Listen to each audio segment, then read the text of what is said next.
if I remember. So it was a long time ago. So welcome everybody. Welcome to this live broadcast. We'll play in the RPGS, one of the kingdom, which is called Quilven, and we'll play with the war game system, which was used in a role-playing game, classic role-playing game called Over the Edge.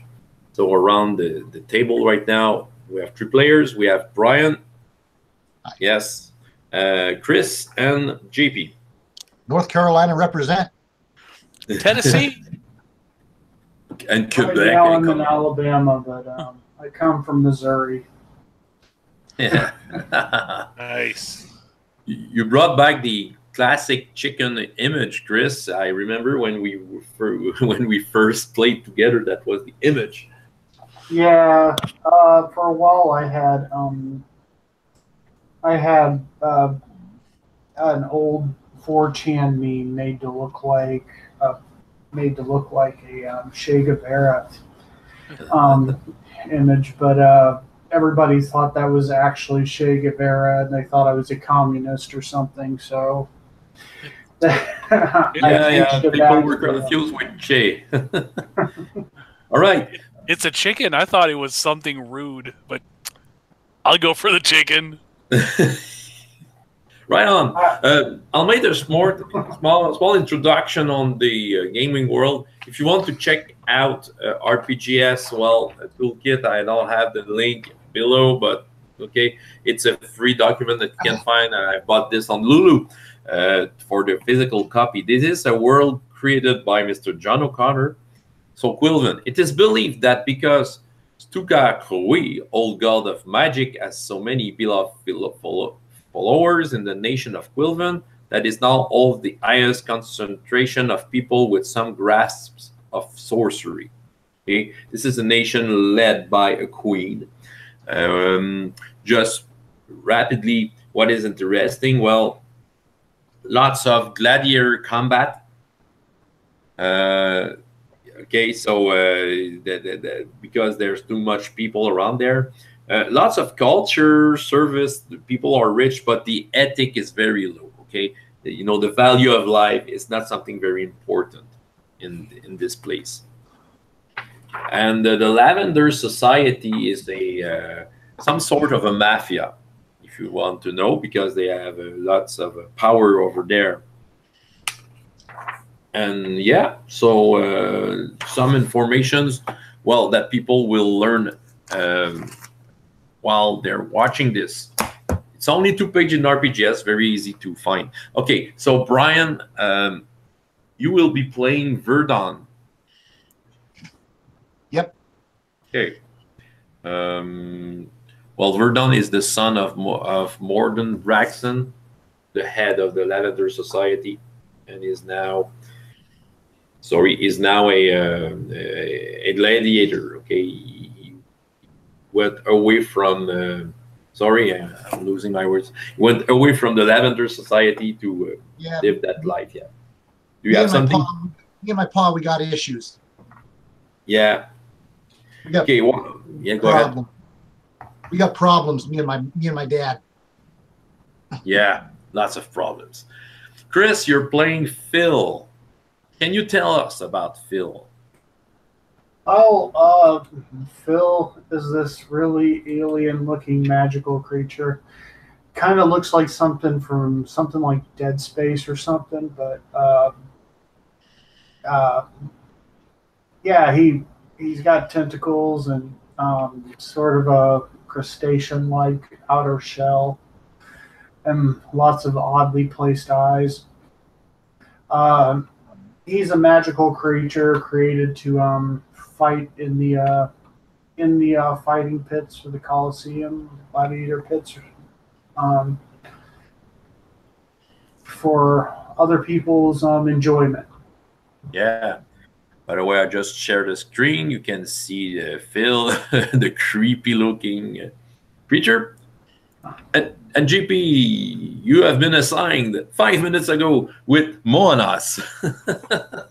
I got the good one. Yeah. Well, Moanas is he's like a rather an average-looking human dude. He's very athletic. He's kind of got a bad rep for he keeps getting in street fights, and he has some magical talents. Is kind of like he could be at home in a good Hong Kong kung fu movie. Looks like that. Good. We want to see that show. All right. So here are okay. Here's the situation. Okay, you have been together since a couple of months. You have been gladiators. You have been fighting in lots of arenas around Quilven, and you are some sort of champions. Okay, since a couple of months, you have never lost any fights. So you are kind of the superstar of the gladiator world in there. Okay. Today is just another fight into one of Siamano's an arena you've never visited before. Okay, you can feel the heat and the tension out there. People trying to bet against you, hoping that the team you will face will beat you. But you have your manager called Notch, an old man, an old human, gray beard and all that, who has been taking care of you since a couple of times, and he just told you before you get in the ring. Well, I hope you will win this one. Anyway, you will win because I'm looking forward to tell you something. I have an information, and it is very important. So go win this one.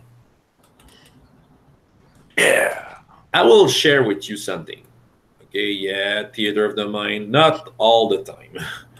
I will share with you the arena we will fight in. So, I'll just share.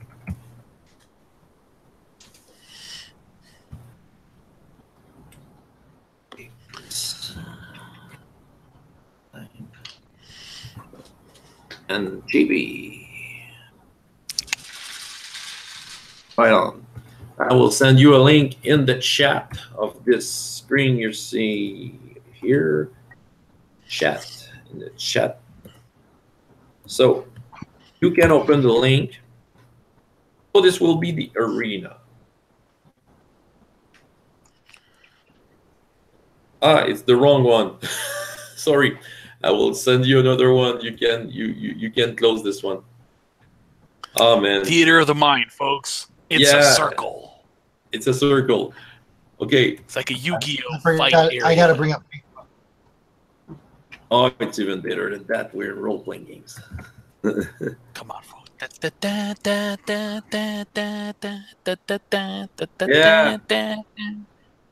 Yeah, there's no gore in my adventure.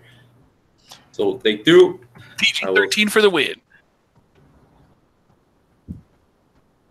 Right, second link is a good one.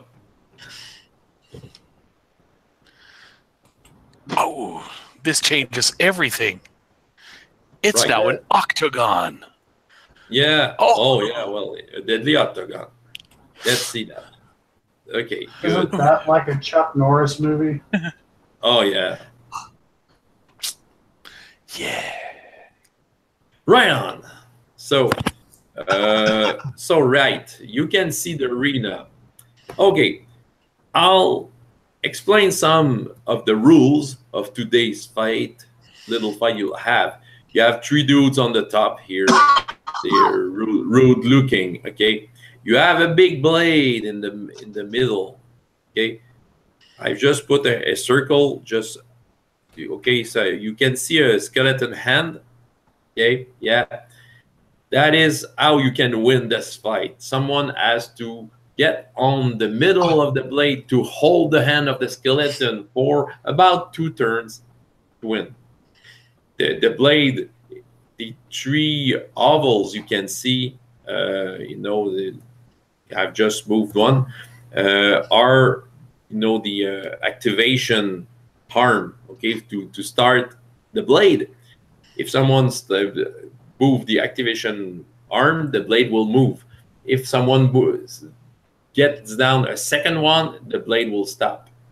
And if someone moves down the third one, the blade will move again. It won't stop. You follow me? So if we do all three of them, The blade won't stop. So yeah, so you can see up around. Okay, well, what do you see? The Facebook of Ash. That's not what I want to. That's not what I want to show. Sorry. Yeah. Okay. Perfect. Let's close Facebook. All right.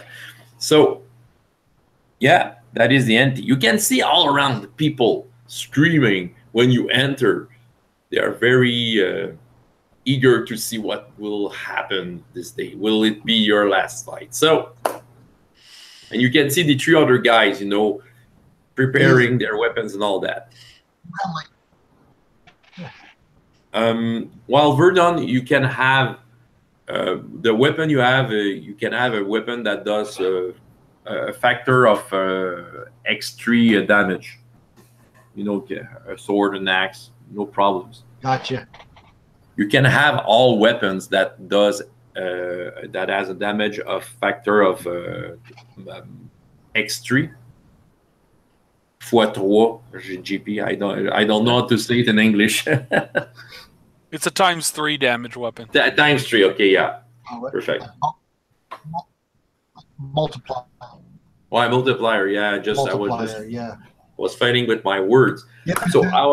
So it will be a combat to start with. Yeah.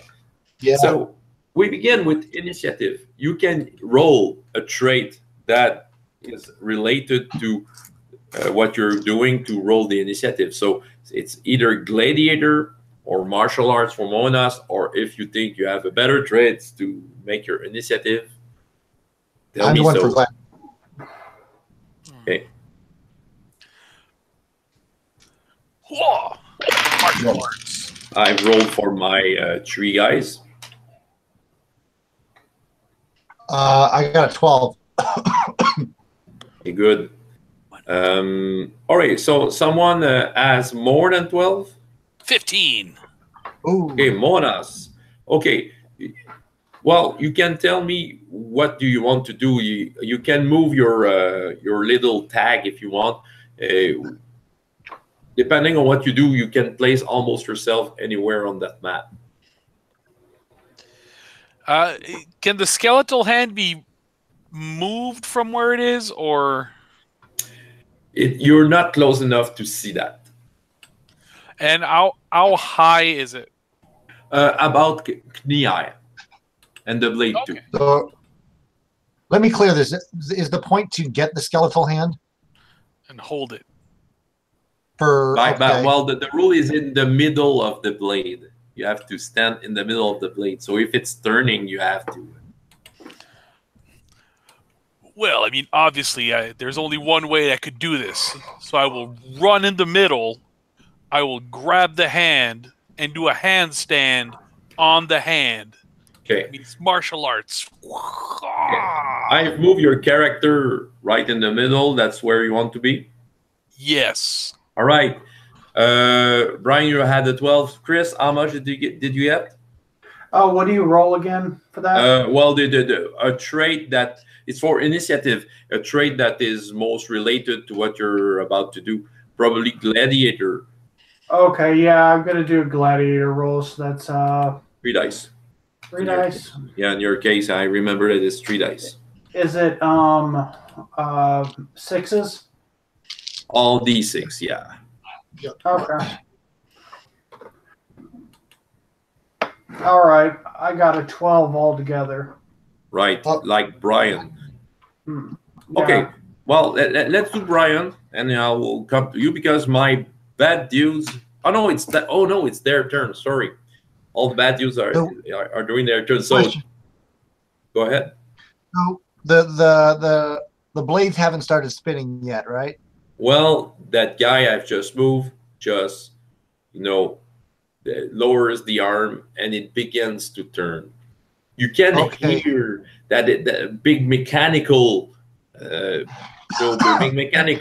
structure moving, and you're pretty sure that it's lots of slaves that are under the floor that are running, pushing the thing.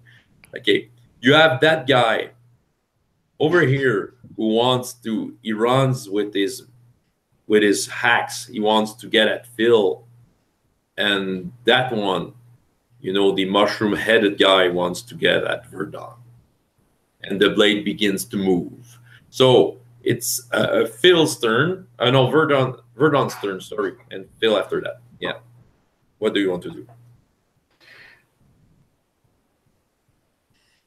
Okay. So wait, how does it work? Wait, how does this work? Do all three have to be turned on, or does one turn on, or? If only one, you talk about the arms.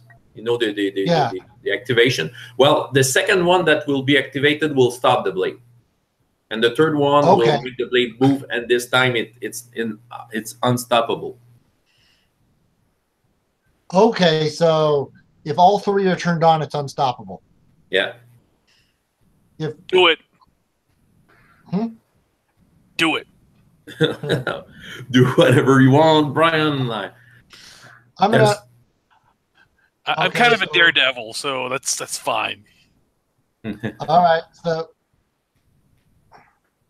how high off the ground are the blades? Like, could you lie flat? About knee high. But knee high, so you could do a very, very low crawl, but you couldn't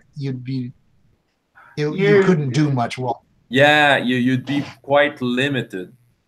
Yeah. It's doable, but you will feel the the pressure. you will have pressure doing that, and the public will love this. You know that Moanas is kind of crazy on some of these things. He will do some weird stuff. So okay, well, it's kind of stupid, but winning. So Brian, Brian with Virdon. I'm gonna run over to and let me find it. To this guy. Okay, you want to hit him with your sword? Yep. Right on. Glad. You roll your gladiator. No, straight on. He will do his defense, which is quite the same roll as you. 16. Man. He's got 15, so you make him lose 3 hit points, which is just a scratch. Phil, what are you doing? It's just a scratch. He has 21 hit points, the guy. So. All right. Yeah, this guy in the frog helm over here. Yeah, go ahead. I'm going to go up to him. Yeah. And I'm going to attempt to use my strength to push him into the path of the blades. All right. Try to defend himself. Right. So roll your strength as it is. Okay, so that's 3 dice. Yeah. All right, 13. 13. Okay, so you're able to push him there. All right, so he's quite in danger. Right on, Moanas. So you're on the top of that. You haven't got the hand. You haven't got a grab on the hand yet. Okay, so the hand is like this. Yeah. Right. So kind of, I guess, something like this. Well, Moanas will grab it. I guess it might be. Will grab it like that, and he will stand up. So he stands basically with 2 feet in the air. And just kind of in a tumbling position up there. Oh, and yeah. He's these things are rolling. He's not getting into the whirling blades. He's just standing on the one safe spot, which is above that hand. And if somebody comes over, he's going to do some cool stuff. He's going to kick them into the blades. Right on. I think martial art could be applied here. I will give you a difficulty, which will be a moderate difficulty. You have to beat 7.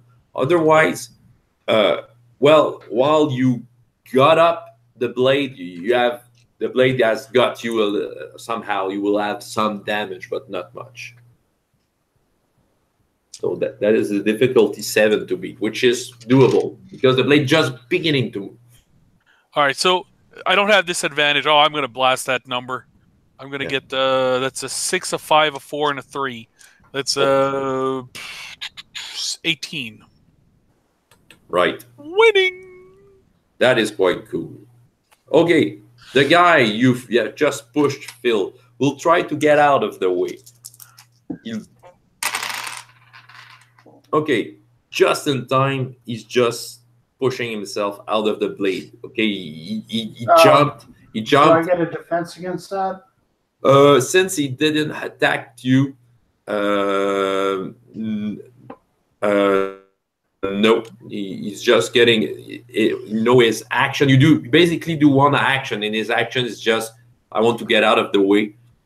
The guy that is in front of you, Virdon, just raises axe and will try to smash your head with it.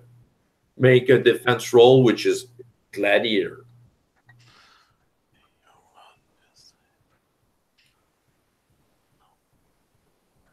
Ryan?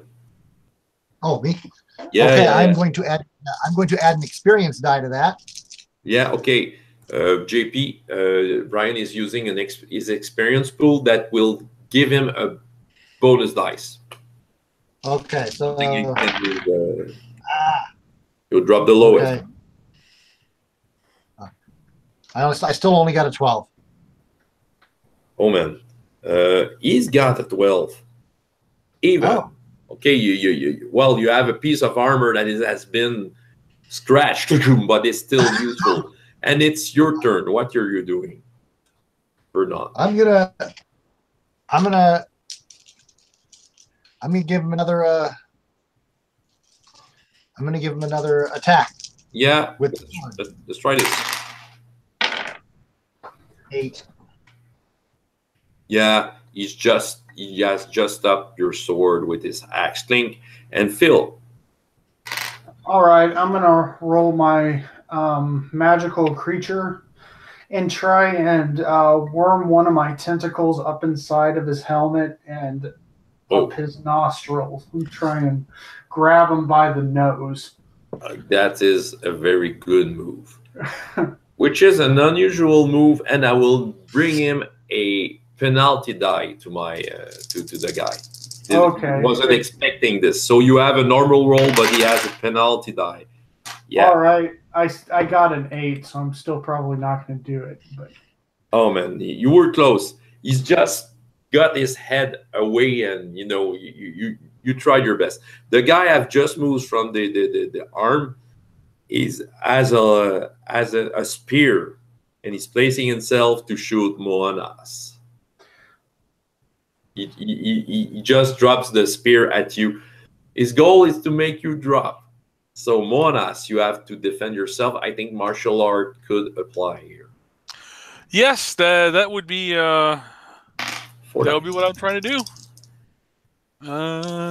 Well, you're holding upside down. You have a penalty die on that. Roll 5 dice, but drop the highest. For the show, it's worth it. All right, so that's the 6 is done. I get a 12.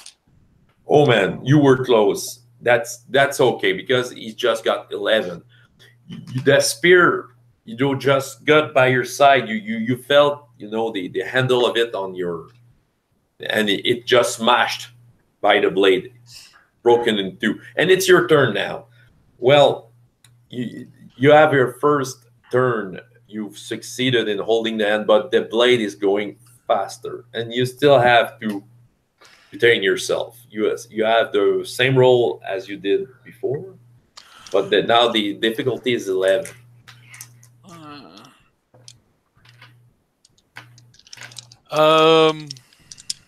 11, eh? Yeah, with 4 dice.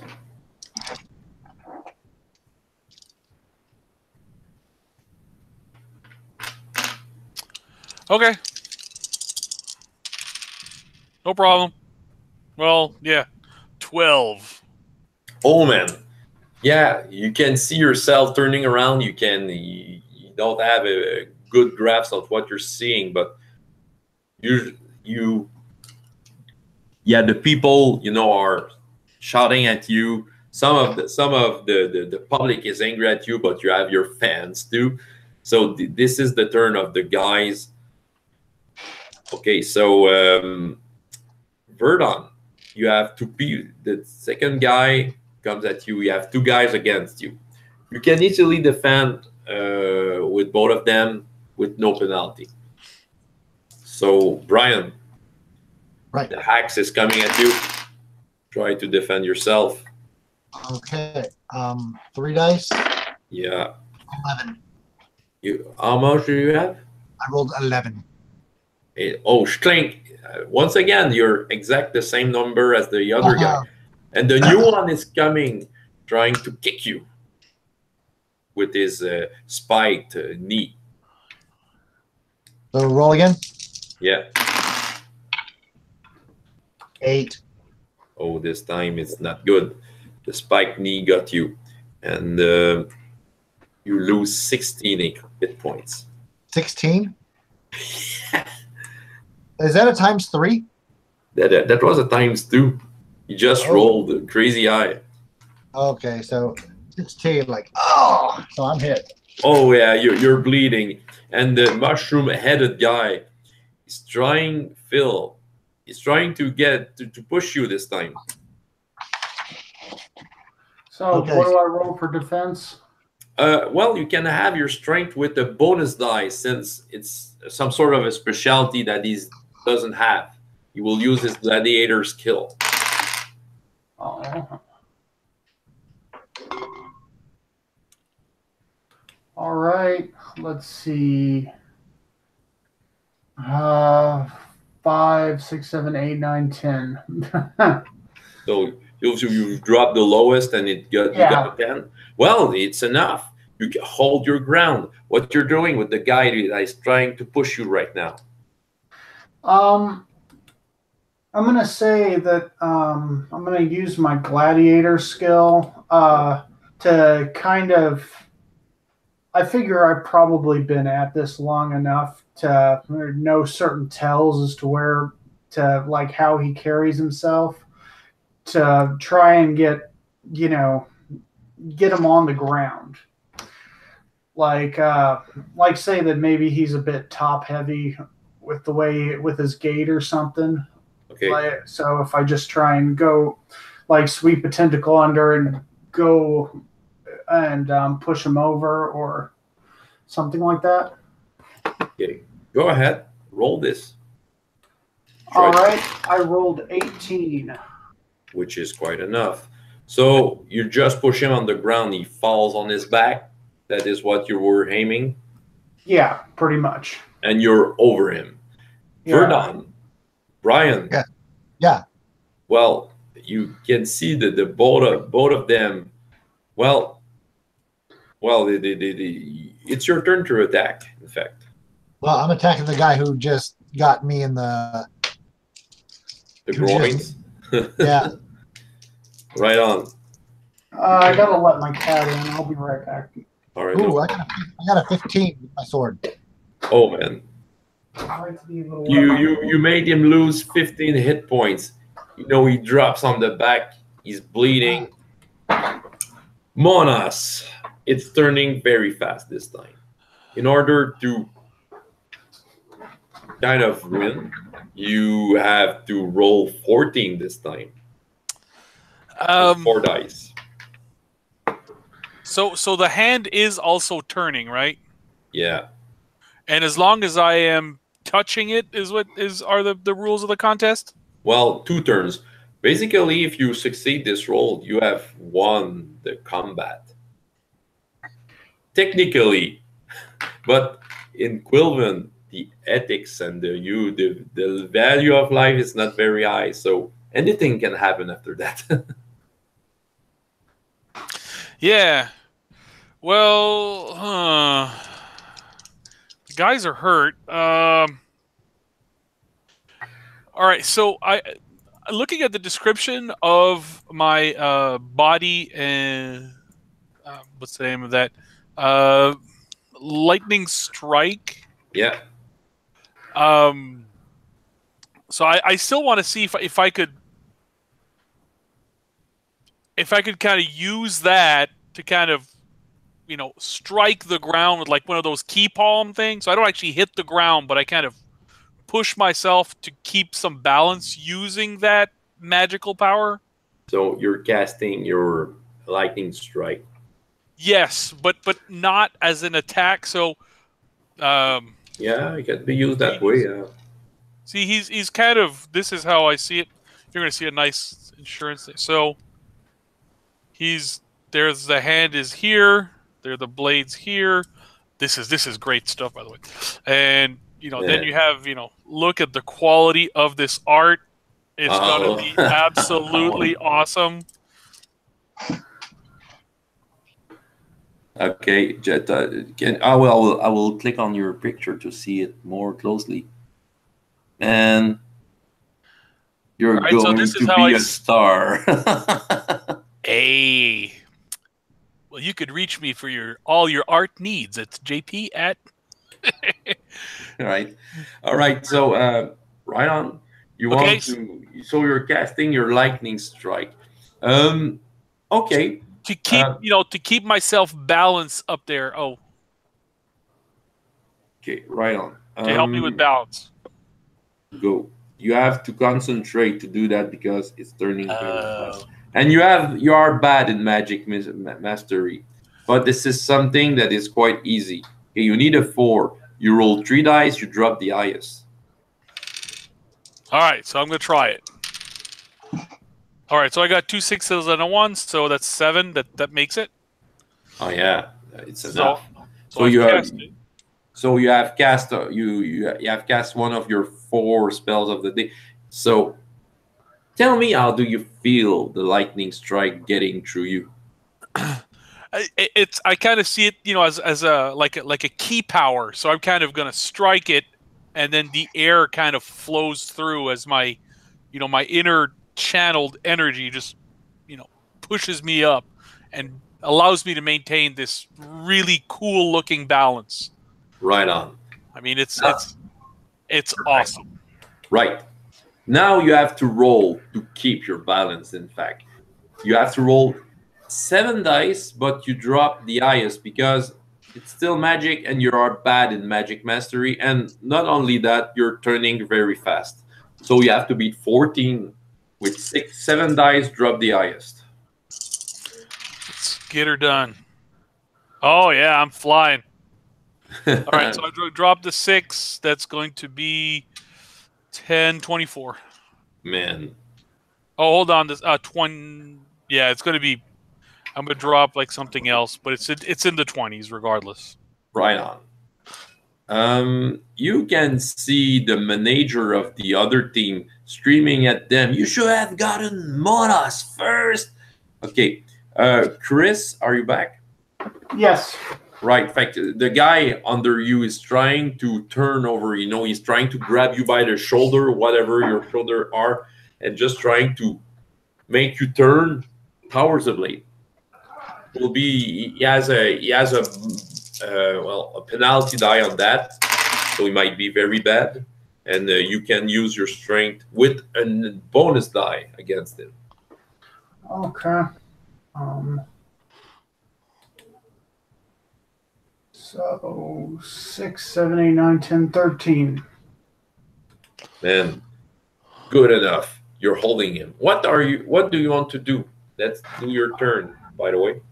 I still have that one tentacle inside his helmet, though it didn't actually get into his nostril. So I'm going to take and drag him by the helmet into, or, you know, while he's down and into the blade. Go ahead. We won. We didn't say it was over. That's the thing. So go ahead, roll your magical creature with bonus again against him with the penalty die, trying to gladiator that. So I have his result. What is yours? Let's see. 8, 9, 10, 11, 12, 13. Right on. You can feel his nostrils on the tip of your tentacles. What are you doing from that point?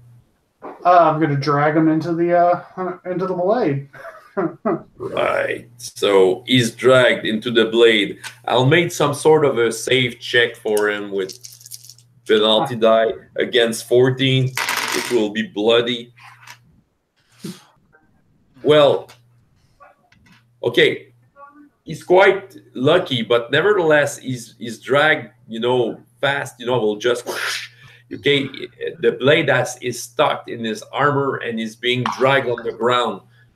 Maybe his armor is protecting him, but he's kind of, is blocked into the blade, which makes the blade a little slower suddenly. And Virdon, you have two people against you. The guy who is bleeding, he gets to the second arm and drops it to stop the blade, while the axe bearer will try to get between his friend and you to hit you with his axe. What are you doing? Oh, well, you try to defend yourself, I guess. Yep. Make that. I have his result. Okay. 13. Oh, tell me how you avoid the blade of his axe. Basically, I just ninja dodge and In this blade hits the ground. It's your turn to do something. Ninja.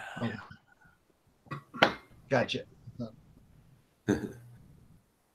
What do you want to do? I grab his axe. Good. I think it will be gladiator. Yeah. Well, a gladiator against gladiator. Let's try this. 3 dice. 10. No, you remove his axe just in time. Your hand just hit the air. Moanas.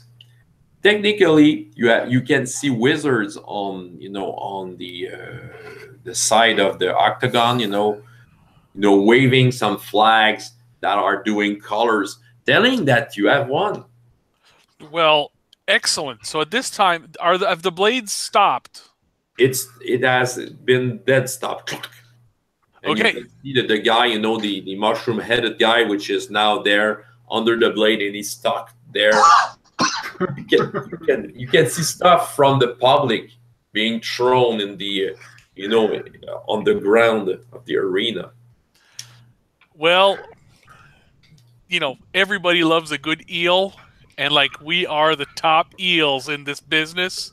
So I will go out, waving my hand up in the air. I am heading to that one last, I'm kind of, haranguing people, literally pissing them off. I'm going over there, and I'm going to, raise the foot, just kick that thing going, and let that dude go.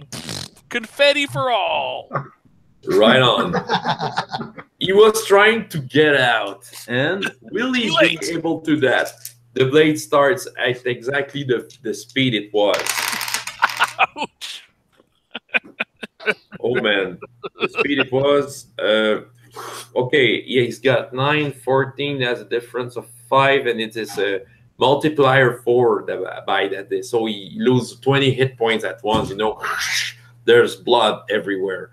If anyone hits the blade, it will be over for them.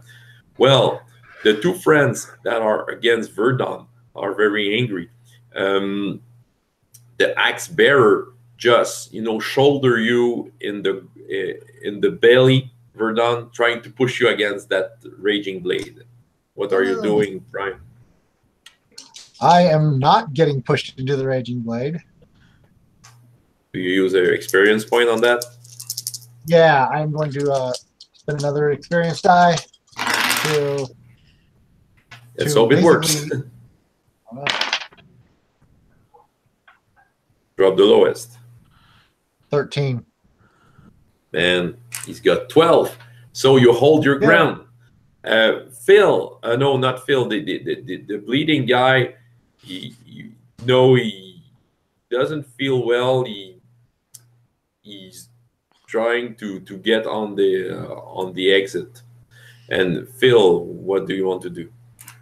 I'm not that worried about him anymore. As much as I like to finish him off, I'm down to 5 hit points. I kind of want to get out of here. And yeah, I'm kind of seeing that, so I'm gonna go up to this guy. And is he a threat anymore? The guy with the axe, you know? Yeah. Yeah. Well, he's he's very. He wants to fight. He wants to beat the champions of Quilven. Okay. Well, I'm gonna go up to him, and then I'm going to use my magical creature and put him in a very unusual stranglehold with all 3 of my tentacles. Right on. Do that. Roll 3 dice against his straight defense. I got 14. Oh man, he's held.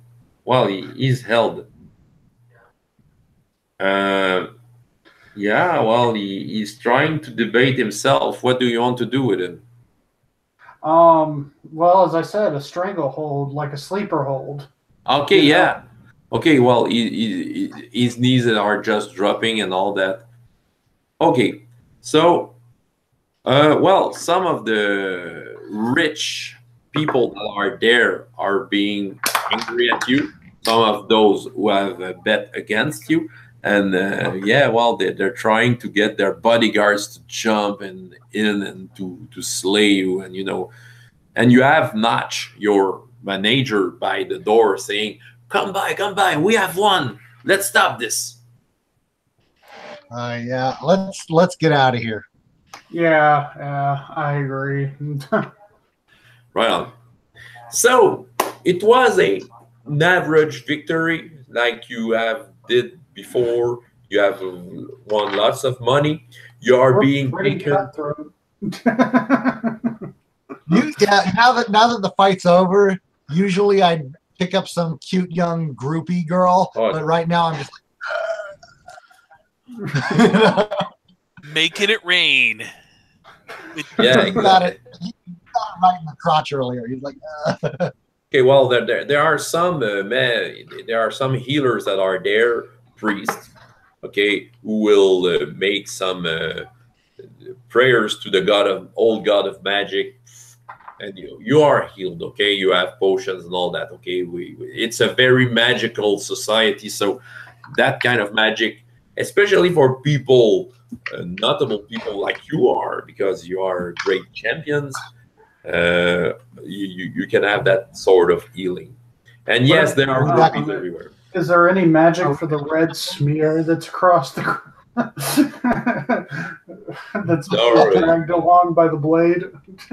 Well, if that guy was to be a king or something, maybe resurrection would have worked, but by the time they get all the remains of his body, so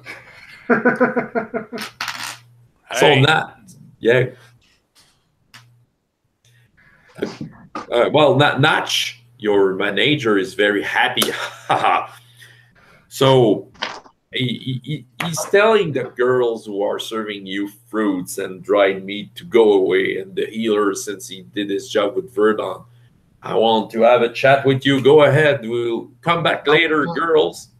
Are we up to full hit points? Yeah. Okay. Yeah. And Notch taking a raisin and eating it, well, fighting all the way, yeah, we are quite rich and we have lots of money with that, but I think we can reach higher than that. What do you think, guys? Yeah. As long as I get the money and the ladies. You'll get more than that. I have something to offer you. So we should, well, if we succeed in what I will propose, we can become the master of Quilven. We will be more powerful than the Lavender Society and even the Queen herself. I'm listening. Oh, yeah. Believe me. Let me tell you why I think we should do that. Yeah, before I got with you, you know, I was on a boat and I had some sort of strange legend of the lady captain that was quite crazy. She saw some sirens, and you know that sirens, you know, hold the fish in the water.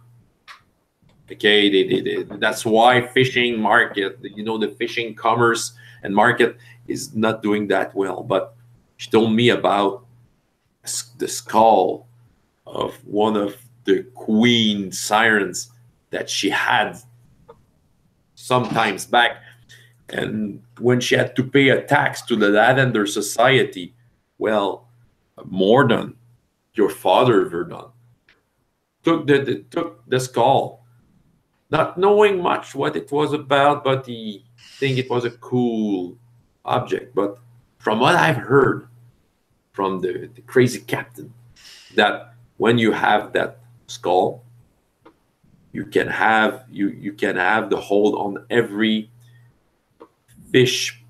Comment on dit ça, JP? Je banc de poisson.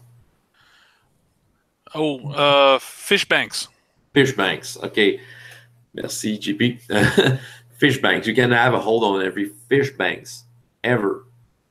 We'll never miss, and the demand on fish is very high. We will have the best fish market ever. We'll be rich. We will buy this country because we will have control, because that skull will bring us there. So it'll be like, it'll be legitimate money, not like crime money. I mean, it's legit what we're doing. I mean, it's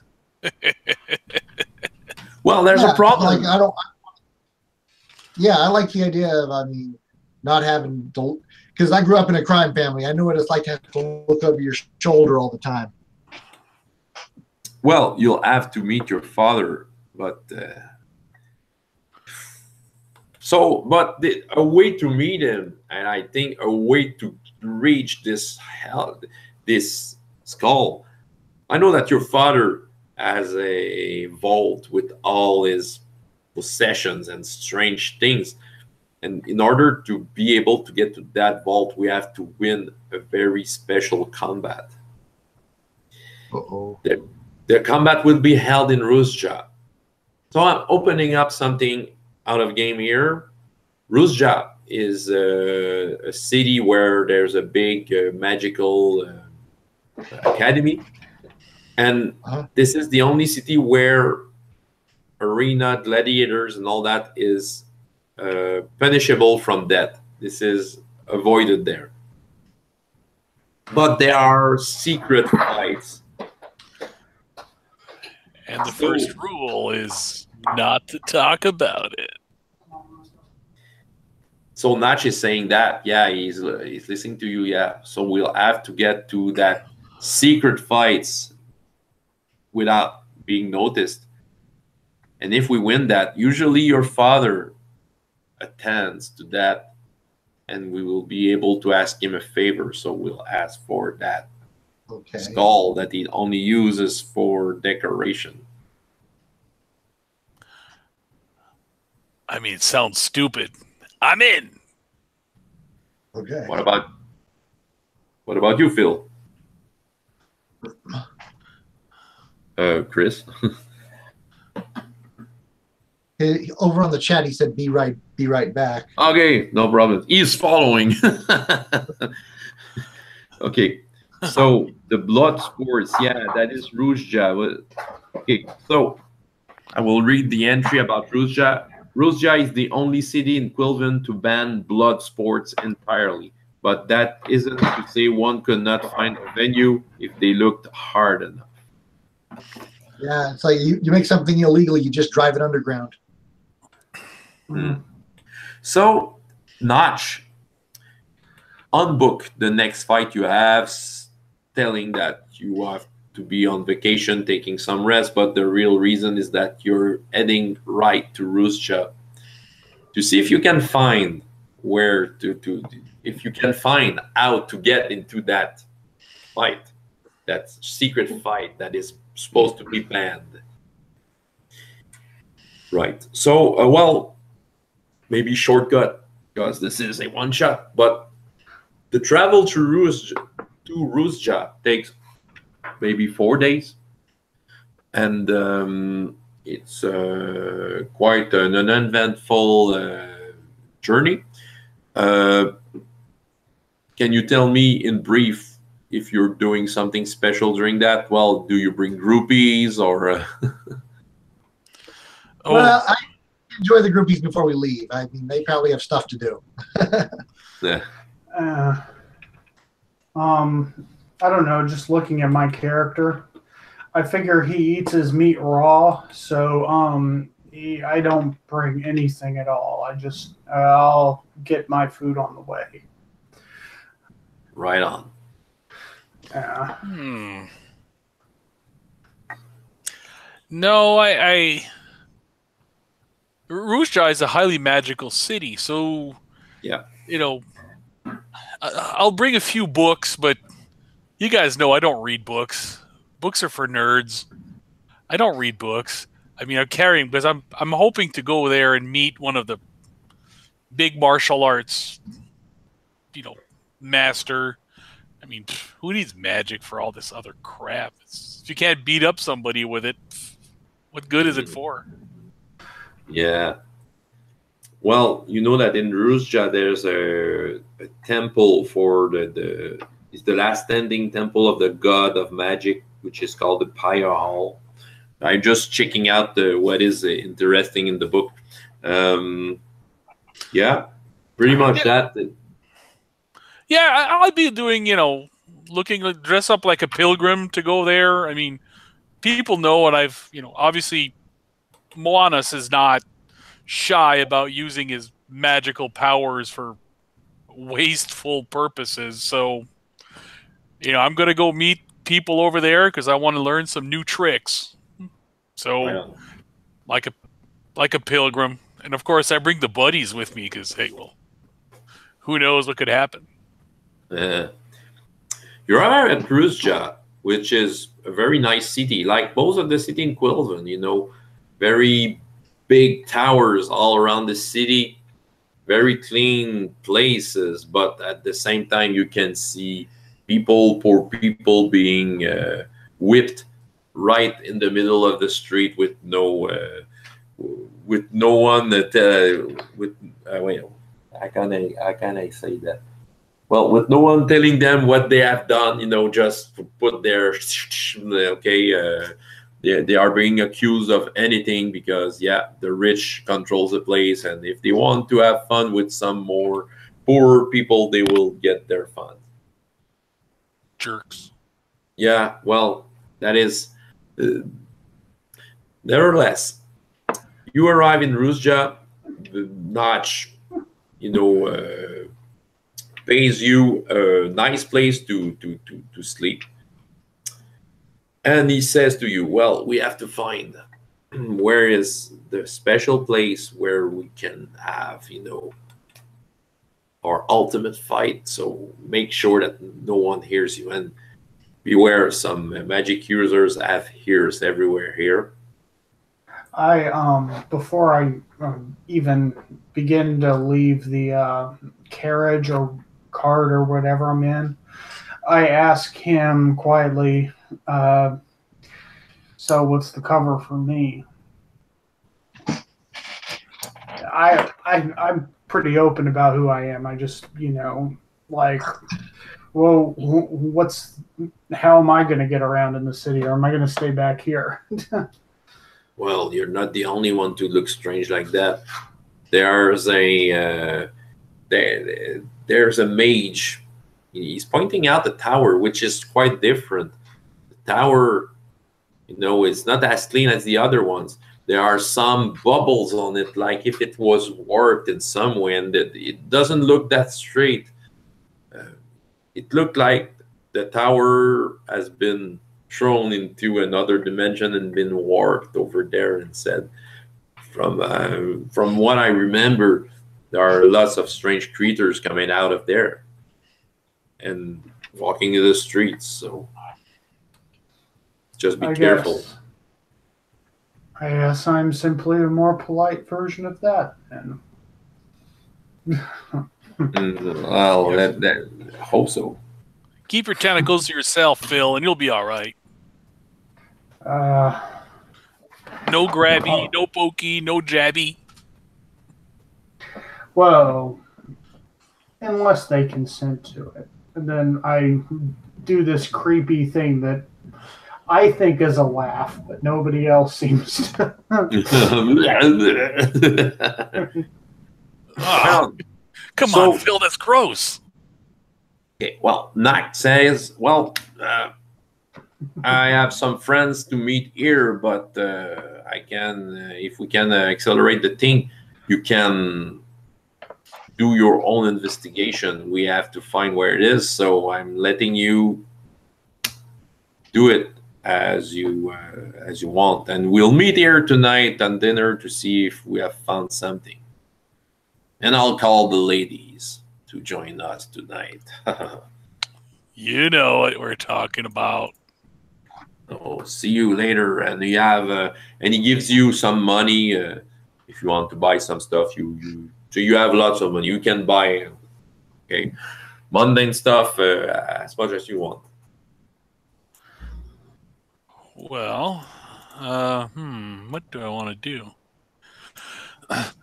Well, I guess I'll go to that temple of the god of magic.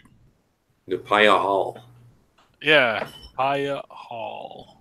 Yeah, and and well, the two others, Chris and Brian, do you want to follow Moanas to the Paya Hall? Yeah, we're in the hall.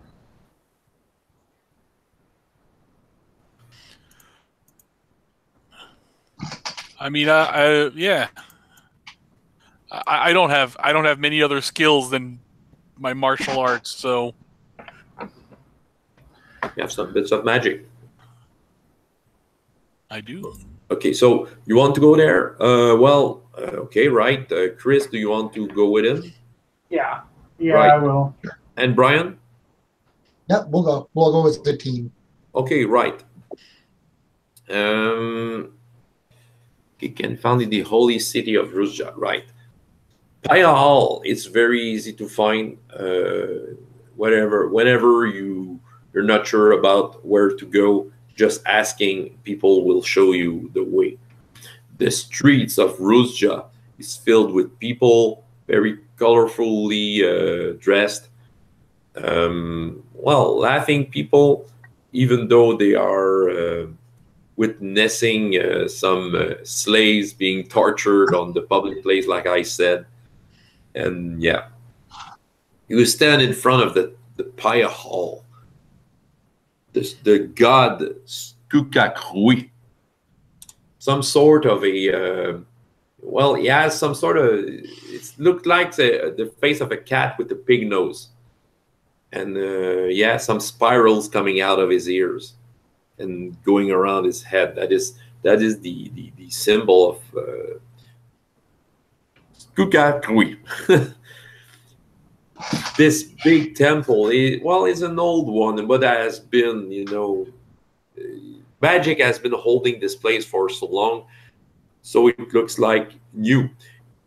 Little unreal, some sort of a grayish, greenish type of wall. And you're in front of the big door, which is open, by the way. Well, let's walk in and I'll do some prayers, I guess. You know some of them, yeah. You've learned them in the short time you were in the academy. Yeah, I'll do that. I'll do the basic motion and. Guys, I will be back in 30 seconds. No problems. I would. I mean, blood sports are banned, but like magical katas with using my tattoos and that. I mean, I kind of do like a demonstration, but it like a like how some of those like Shaolin monks, they kind of do these like katas as in a kind of a prayer kind of a deal. This is how I would imagine he would be he'd be doing this kind of mix of, he's a martial artist. That's his big shtick. So he would do that and kind of mix it in with, so, he'd kind of going around, a bit of like, Qigong or, Tai Chi, with some awesome, cool things. Right. Well, the public area that is beyond the big doors have lots of, small bowls on pillars, lots of them. Some people are around that, and some of those people are doing the same thing as you are, those kind of moves. And there's an available one, so you have to do that around that. Sometimes, and when you are very lucky, you can have visions in that, but it's very rare. All the while, people are looking at Chris, at Phil, with you're hard to not be seen. You're quite unique. So there are people looking at you. Stop doing that, Phil. Ew. I am literally just standing here with my hands down to my sides. Well, there's a human woman coming at you. She has some sort of a pilgrim suit like you have, Moanas, and she's kind of removing her cape. She has her hair are totally white, but she's a young woman with her eyes are totally dark, and she's looking at Phil. See, you're quite a unique specimen. She's moving her hand like that. Yeah, and then I look around quickly, and it's like I come from over there, and I point to the tower, and it's like I don't remember anything there, so don't ask me any details. Yeah. But I can sense something, and suddenly she looks at Moanas. Her eyes is telling you something, Moanas. That person, her. She was someone who was there at the same time when you were learning magic before you were dropped down of the magical academy. She was the kind of girl that was in her class, and back then her eyes were normal as her hair. So okay. Is that normal for that? Like I guess magician type people to have or gain some type of weird deformity when they. Yeah, that may happen. Someone who has studied very hard, but may have failed or may have tried stuff that they shouldn't, may have had some magical drawbacks like that. In her case, it seems to be something just aesthetic, just the look of it, but didn't have any more mutations. And she looks at you, she widens her eyes. Small, you're Moanas. Yes. Been a long time. Yes, I see you've continued your studies. I've been another way, which is more practical use of magic. I remember that you were not that good. Well, you could say that, but it's your opinion. And looking at your friends, yeah, that's why your friend, your strange-looking friend, and the other one, which looks like more a merchant than what he thinks he is, and she's pointing at Virdon. Yes. Hello. Why are you dancing my friends? Oh, well, they're good guys. No, they're good guys, yeah, and they're good at what they're doing. And she's looking around. These are the great champions of gladiator combat around Quilven. That's right. Been interested into combats lately. This is very exciting as a sport. Yeah, but we're thinking of retiring. I mean, it's been enough time. I think maybe there's more and time to enjoy our retirement. And Yeah, I mean, stop doing why that, we Phil. came here. Stop. Phil, stop. it's Stop. it's illegal here, right? That's why we came here, because it's, no one will ask us to do it. And then Phil just kind of looks at you when you said that. He's literally still just has his arms to the side. I have a feeling that you just don't like looking at me to begin with, so why don't you not? Well, you don't look like people who wants to retire. I don't know what you're searching for in this city. Hope it's the right thing, isn't it? Huh? So let's get back to the prayers and and your two friends. Yeah, they can pray too. She's going away. And then just to kind of get on Moanas's, I start wiggling my tentacles around and See, now that she's gone, now you act all normal, Phil.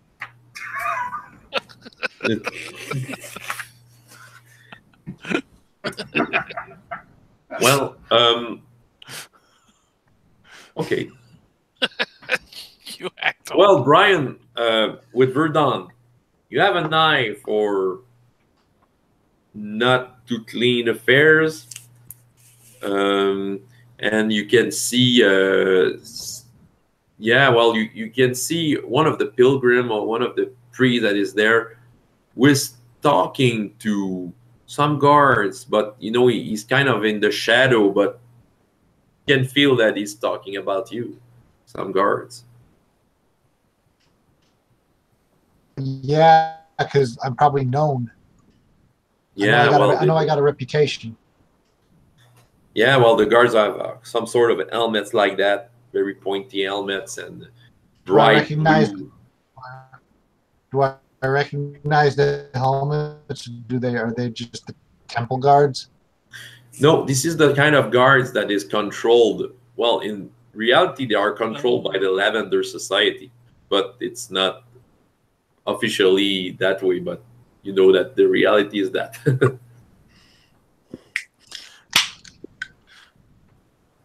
So the Lavender Society, again, they're these guys it's like a union of wizards, right? That's how I see it. I can read the entry for you. This organization is comprised of smaller gangs, guilds, and unions, which make up most of the underworld and black market of this small nation. These are this mafia. Yeah. The ultimate crime syndicate. Okay. Okay. The people, the guards that has been asked, are looking at you, Virdon, and go away, go get out of the temple. But they nod at the guy who has told you about, that they told that they were talking to.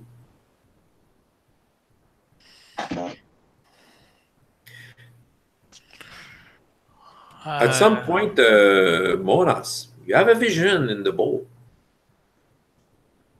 You see a satyr. A satyr. Why, yeah, the guy, the guy with the horns. A very known one, in fact. You just see a blink of it. That guy is called Talvu Maltz. It's the most popular artist of Quilven, a bard.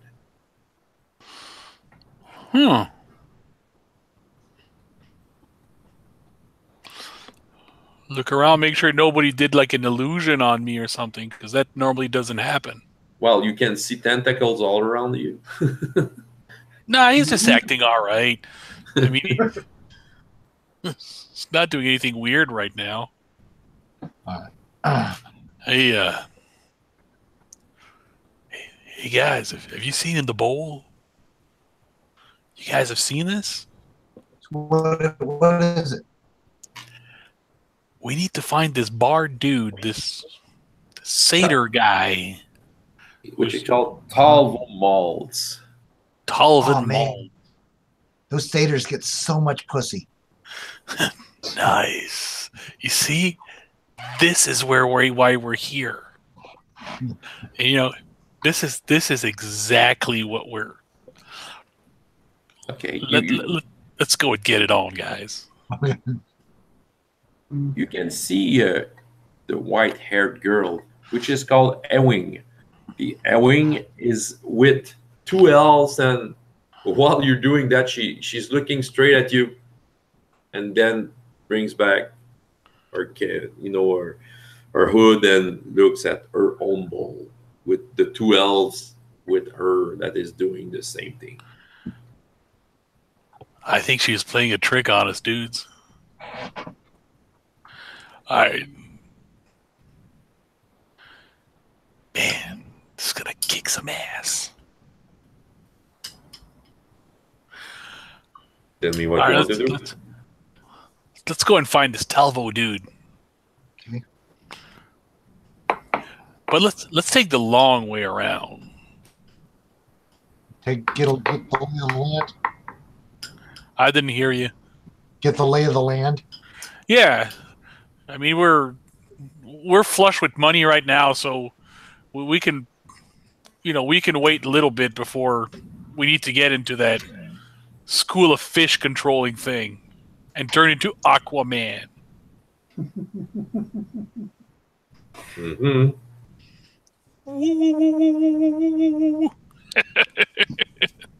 So, well, tell me if you have a clue on how you can find that Talvo.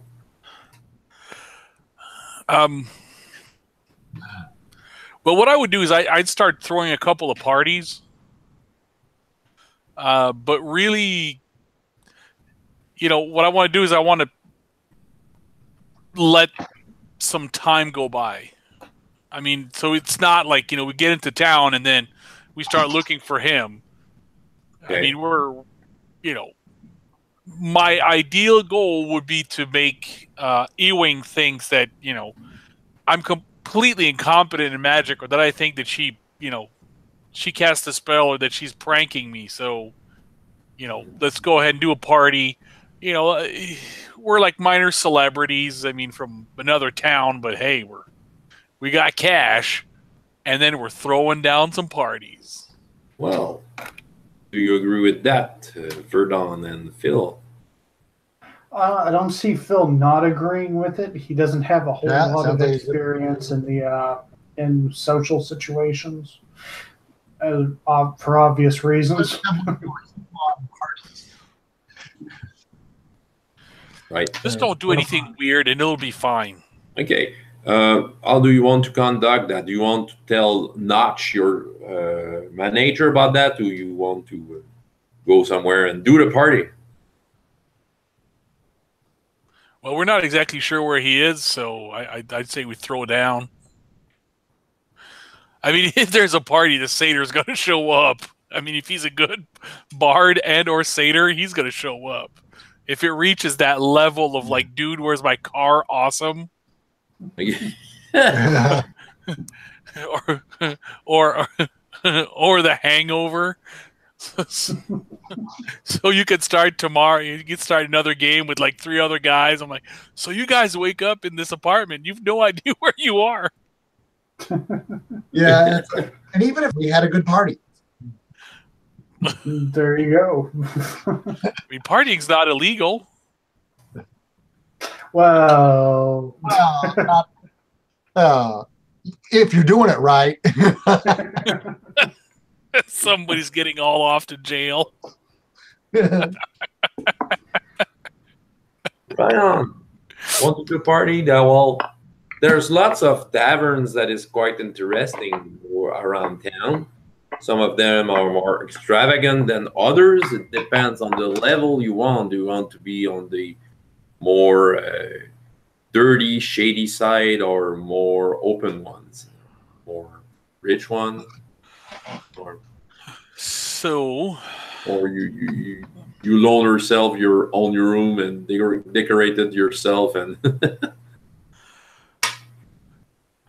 So the Lavender Society reaches every strata of society in Quilven, right? So there's no, normally you associate a lot of this criminal underworld to like an underworld or kind of the lower class, or it's not. The Lavender Society is all over the place. Yeah, and Virdon, Brian can tell you about it. He has lots of skill. I think his best skill is Lavender Society. I have 4 in Lavender Society and Commerce. Yeah, so you can be useful in finding stuff. Yeah, I have some tattoos that show that I've connected with them. It's kind of a Yakuza thing, I think. Oh, that's actually a good way to think. Okay, that's cool. Yeah. Well, I came up with the idea, man. You're the guy setting the party. I'll show up and do some stunts. So it's cool. So it's on you, Virdon. Yeah. Well, well, you can tell me, Brian, how you can do this. How can you make up the party? Tell me what kind of party you want, and then tell me. Well, we're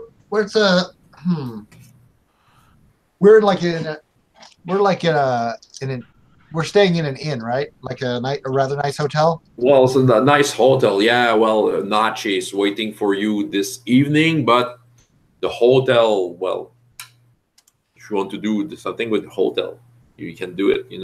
They might, if it's a really nice place, they might have like a ballroom or something. Oh yeah. Or at least have one nearby that they have a deal with. Yeah, exactly. You want to know about this? It's just saying that we have a place to hold it. It can be possible. Right now, the ballroom is being loaned by some sort of a dignitary from what is the other city that is there? Not Siamano, but some sort of a fish merchant, by the way. It's your dad, dude. Vaivata. Yeah, someone from Vaivata is here to throw a party, but well, he's some sort of a jerk. Some sort of an old. He's a dwarf, an old dwarf. Yeah, holding a party for his own birthday. Yeah, there's some people there. Okay, we'll have to throw the party near there and steal all their guests. Right on. Well, you have the manager of the hotel, a human, which say, well, we can have that room. We can clean up that room if we have enough money. We're open to that. Does this world have all the usual fantasy races then? Yeah, well, the D&D races, I guess. We need some elven singers, dude. Well, do you have enough money for that? Who are you to want to clean up the place? And hey, we are these. We've come here, we're pilgrims. We won a number of bouts in the gladiatorial games in the city of Shiamano. I mean, we're here to throw down and pray to the gods, so that the gods themselves will listen to us and go, that was a party. Yeah. Yeah. Problem is that you only have 2 dice to convince him. It will be, well, do you throw the money at him or not? Well, yeah, we don't care about the money. We're going to get all the fish. Okay. Yeah. Okay. That is a moderate difficulty with 2 dice. Unless your friends want to help you. I fail. Oh, go ahead. I can do this. Wait a second. Wait a minute. Would Commerce help me make a business deal like this? Yeah. Yeah, I got 4 dice in that. Well, Lavender Society. Well, if you use your Lavender authority upon him, you will have it more easy. True, but at the same time, that's like him and his spells. I don't really want to draw on that unless I have to. I'm not really connected. I don't like to be connected with that. But I do have the commerce. I do have the commerce. Yeah, you're good in that. Which is good for business deals. Right on. So you say to him that he's good for business. How much do you roll the GP for this roll? I rolled a 6. I get 4. Well, he's not quite convinced, but you come by Virdon and do your silvery tongue. Oh well, I rolled 11. Rolled 11 on 4 dice. Yeah, I had 2 1s in there. It's a hard difficulty, which is okay. Wait, you said something about one of the dice was a 6. You said something about unstoppable 6. Oh right? yeah, if you fail, that is the unstoppable 6. If you fail a roll, but you add a 6 on one of your dice, it's a no but. You can have, it's just it's not only that you have failed, something on your event that will advantage you will happen, even if you have failed. If you're picking up a girl, she says, "I have a boyfriend," but she still laughs at your jokes. Yeah, exactly. Well, he has a worried look. The steward has a worried look towards Phil, but says, "All right, then can do that." So the room beside the dwarvish party is cleaned up in about an hour. You have Notch coming back and looking at you. What is going on? Having a party, dude. Party. Harumph, harumph. We're gonna have some elven singers and yeah, it's like the elven version of Fifth Harmony. You're footing the bill, right? Best way. It's going to cost a lots of money. I know that we're going to be rich, but we don't have the money right now. We'll throw all of our money to make that party. Dude. Yeah. We already signed up for the party. They're cleaning it up. Phil, do you still have your money? Yeah, I haven't bought anything. Well, at least. So he goes to Phil. He doesn't go to the rest of us. He goes to Phil. He didn't spend your money. The steward comes around. Your room is ready. We have the singers. We have all the food you have ordered. We have some ladies to serve. We just don't have. We have. So, who are the guests now? You 4? Oh yeah. We need to. Yeah. How do we? Where are we getting? How? Like, who's invited to the party? Did we invite? What's the deal with that? Not your manager says, well, we're on the only invite. And we're the only one on the list so far, huh? Going to be a great party. Maybe some of the ladies. While we've been organizing it, we've been like spreading the word that like these big hot shot like gladiators from out of town are like throwing a big deal. Well, on the other room, you can hear some dwarven chants beginning. Some sort. They are singing the birthday of that old fish merchant. Man, that's so boring. Should we kidnap him? I love how we go from we're gonna steal his guests to kidnapping the old dude for no reason.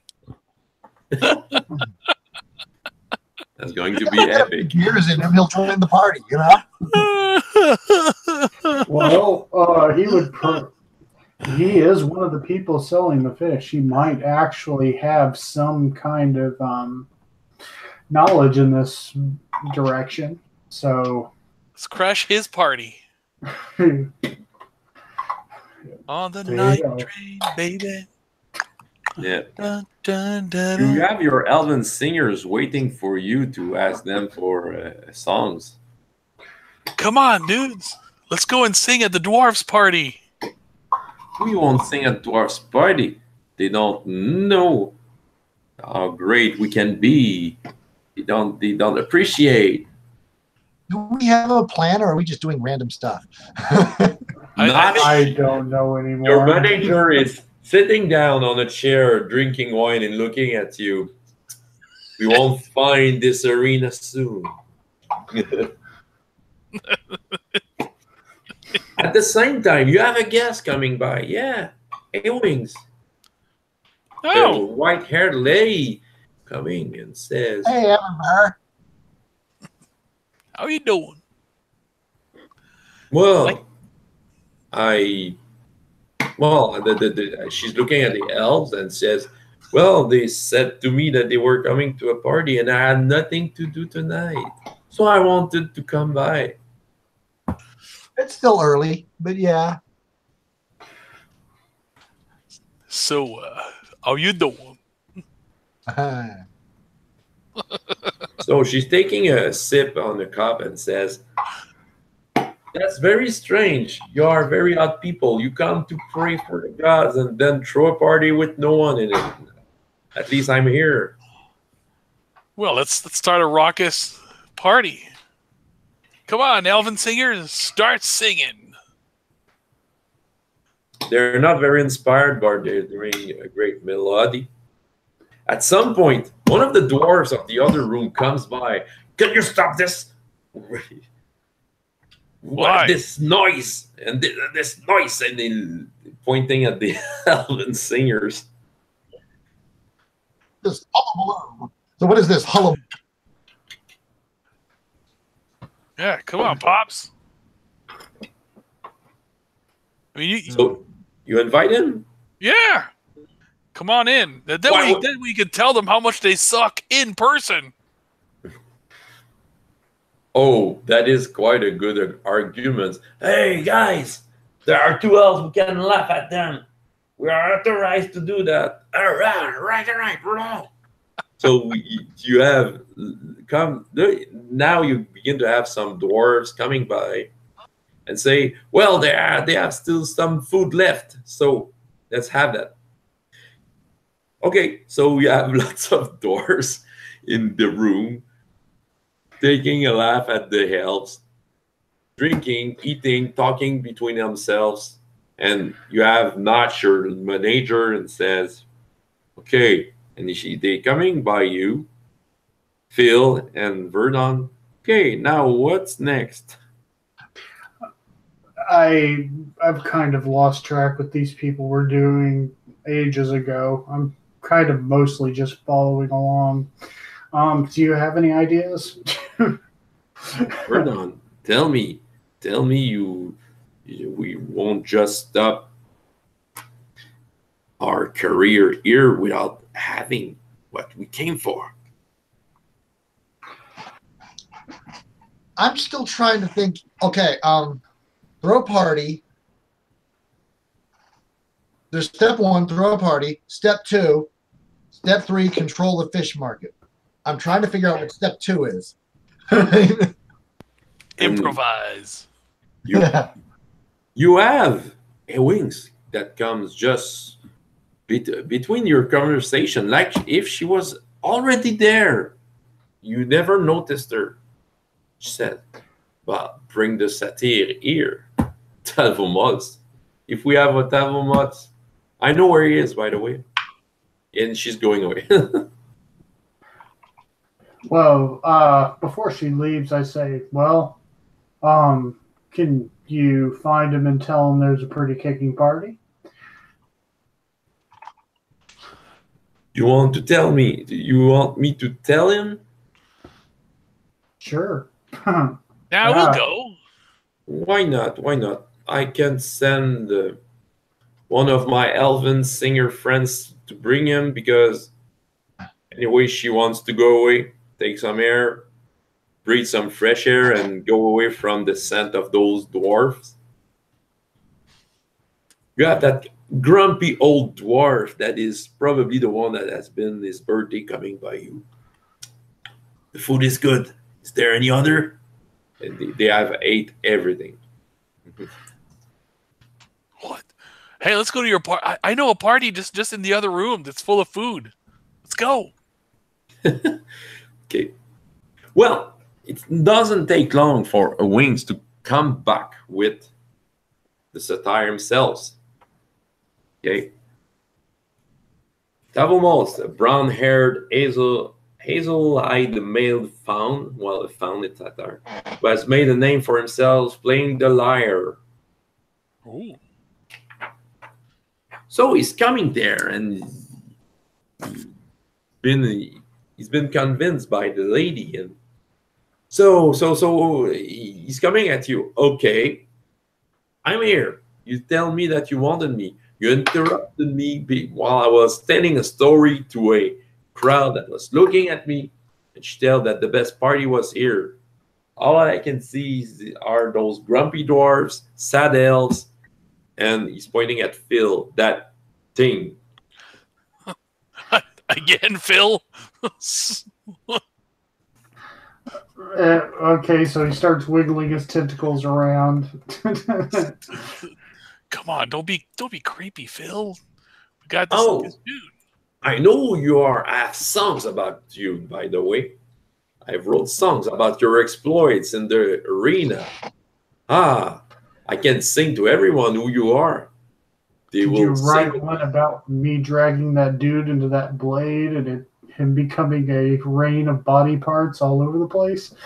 No, I didn't have that part. You know, the news are not getting as fast, but so come on, bring the dwarves over. Come on, dwarves. What is it? He's gonna sing a song about violence. Yeah, this is the faun, the one that sings crazy songs. We want the dwarf songs. After. What about dwarf satyr fusion? This is a fight song. Okay, I will sing about those people who came. I had the honor to be with the great champions, Virdon, Phil, and Moanas. You don't know about them? The dwarves are looking at each other. Yeah, I think I saw them. Yeah, I saw them in the fight. So we sing a songs which just praise your exploits in the arena, and you know the dwarves are very glad then to have been invited into your party. So they're asking you, when will be the next fight? Well, we'll be going back to Siamano in a couple of days. I mean, we can't do it here. Come on, Virdon. Virdon, or ask our manager. I'm pounding those brews. Yeah. Not really, but I mean... Well, you have a Wings beside you. Oh, so you've changed your mind. You're not retiring anymore. And she's taking a sip. Hey, we got fans. Yeah, you know. Yeah, I mean, yeah. So we're out of retirement. You know, people come out of retirement all the time. The fans demand it. Oh, but you, as I hear from the song from our faun, you have won every fight. What does remain to such athletes like you if you have no challenge anymore? And she drinks and looks at you with her fully black eyes. Where does remain in Quilven a place where you could fight? And you have your manager feeling uncomfortable. Oh, come on, Phil, stop. Really, it wasn't the manager's plan. Then you kind of realize when you said that Phil isn't even anywhere near you guys. He's overeating what's left of the food, like the other side of the room. Yeah. Well, you have Talvo saying, "Well, my job is done there, but you can read the mind." By the way, Moanas. That's what I was planning on doing. But I don't see, this might be me in the system, but I don't see me trying it on her. But I'll do it on Talvo. Talvo? Yeah, that's the tattooed rune, so I'll go ahead and go near Phil and go, "Come on, Phil, that's nasty," and try to kind of cover my thing using. I mean, there's a wizard over there, and we know that they're they might overhear or know shit, know things. Oh yeah. So I'm gonna try that. And telepathy. Yeah. But you have a bad magic flaw, so if you want to negate it, you have to use an experience point. Oh, I have experience. Yeah. Yeah, you have 5 points. Ooh, well, that sounds like I'll go ahead and do that. So use one experience. You roll 2 dice. 2 dice. Well, tell me how you got. If you have at least 7, you have a hint on something. Nope, I got a 4. 4. Well, the only thing I can tell you is that you should keep Talvo around. You see his aura, and he probably has the answer to your question, but you can't know more than that. All right, I'll ask Talvo for another song for those dwarves, like one of those dwarven fight songs that, the one that lasts the entire saga of the Nordvus clan. It will be expensive, but you see the dwarves throwing the money at him. Okay, I'll do it. And he begins.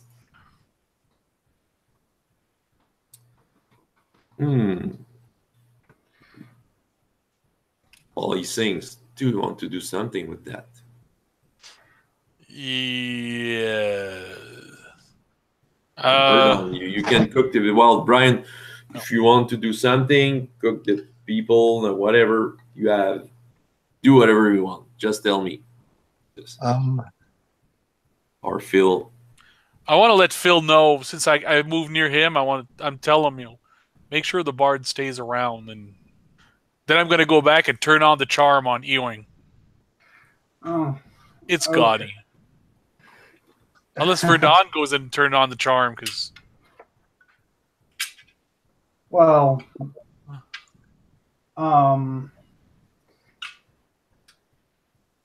let's see. What would be some way to, keep the bard busy for me? I mean, I'm kind of just a fighter, pretty much. Yeah, but you're a magical creature. Yeah, okay, so, I come up to him and I'm like, "Hey, you kind of interested in me? I mean, I'm cool and all, and I wiggle around my tentacles and stuff." I could talk about the processes they use to create me,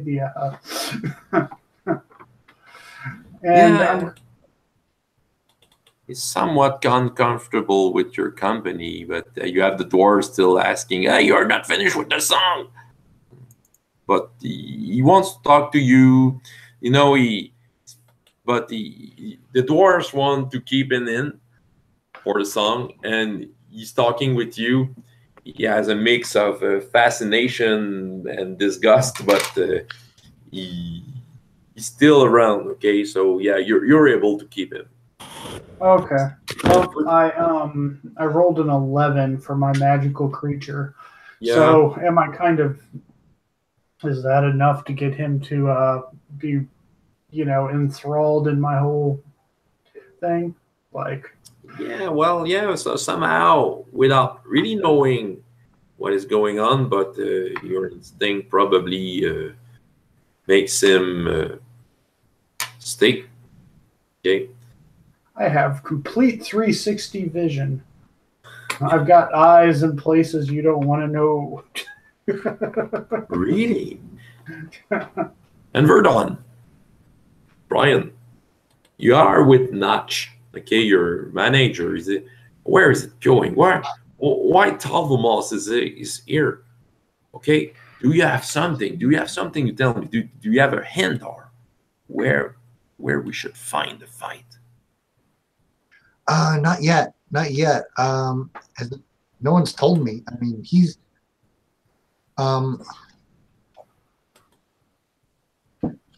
I know they have to have them. I mean, they have them everywhere, but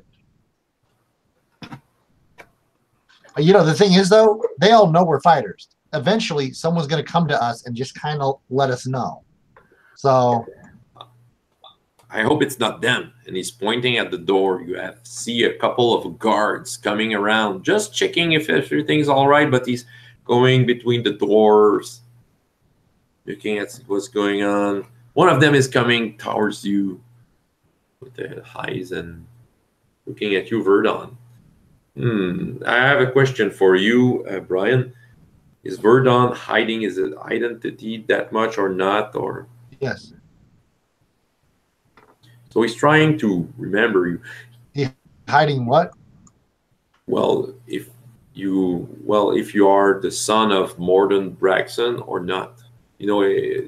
Have you openly did your relation with the head of the Lavender Society? Have you kept the knowledge of it to the people, or try to hide it?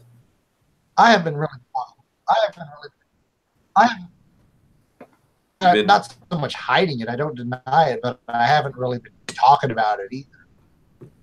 It's not something that he wants to brag about. Okay.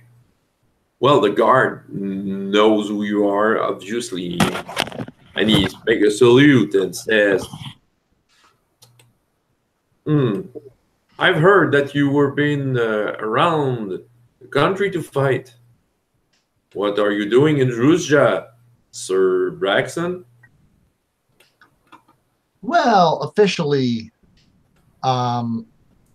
we're, just here to relax for a bit. But, we're seeing what else is out there. We're seeing what there is to do. There's a lot to do in this city.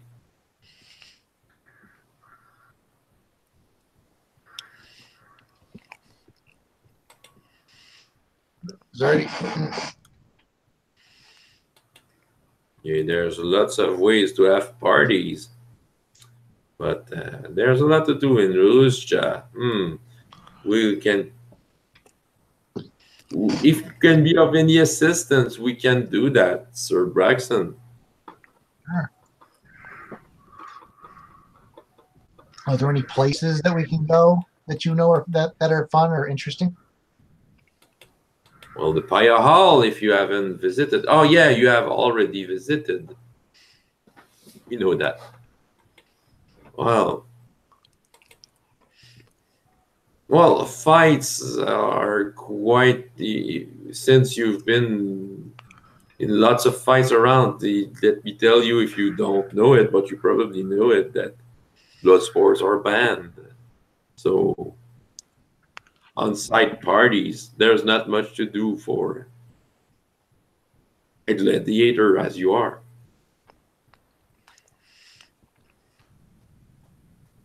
I haven't heard. Okay, well, thanks. And I have no one, they're not really. I go back to the others. Is like, yeah, I don't know if he's trying to tell me something or not. Hey, maybe we could just try to look for an exhibition match. The Bloodsport is illegal, but it's an exhibition, so it's not a non-deadly match. It's like an international friendly in soccer. Doesn't really count, but it still kind of counts. All right. And Talvo, well, he's still around. He's singing songs, talking to Phil, and you still have the same feeling that he might know where to go.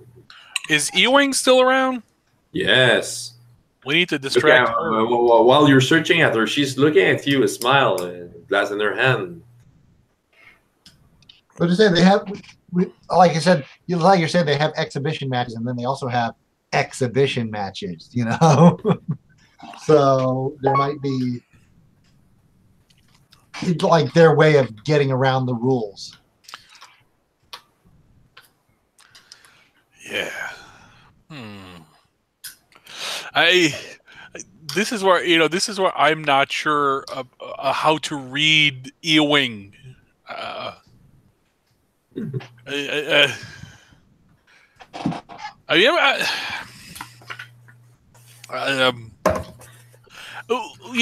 we were like back in school, like who was she? Was she just like a studious, like a nerdy girl, or somebody who drank the Kool-Aid, or the quiet but slightly rebellious chick who was kind of, oh, don't worry,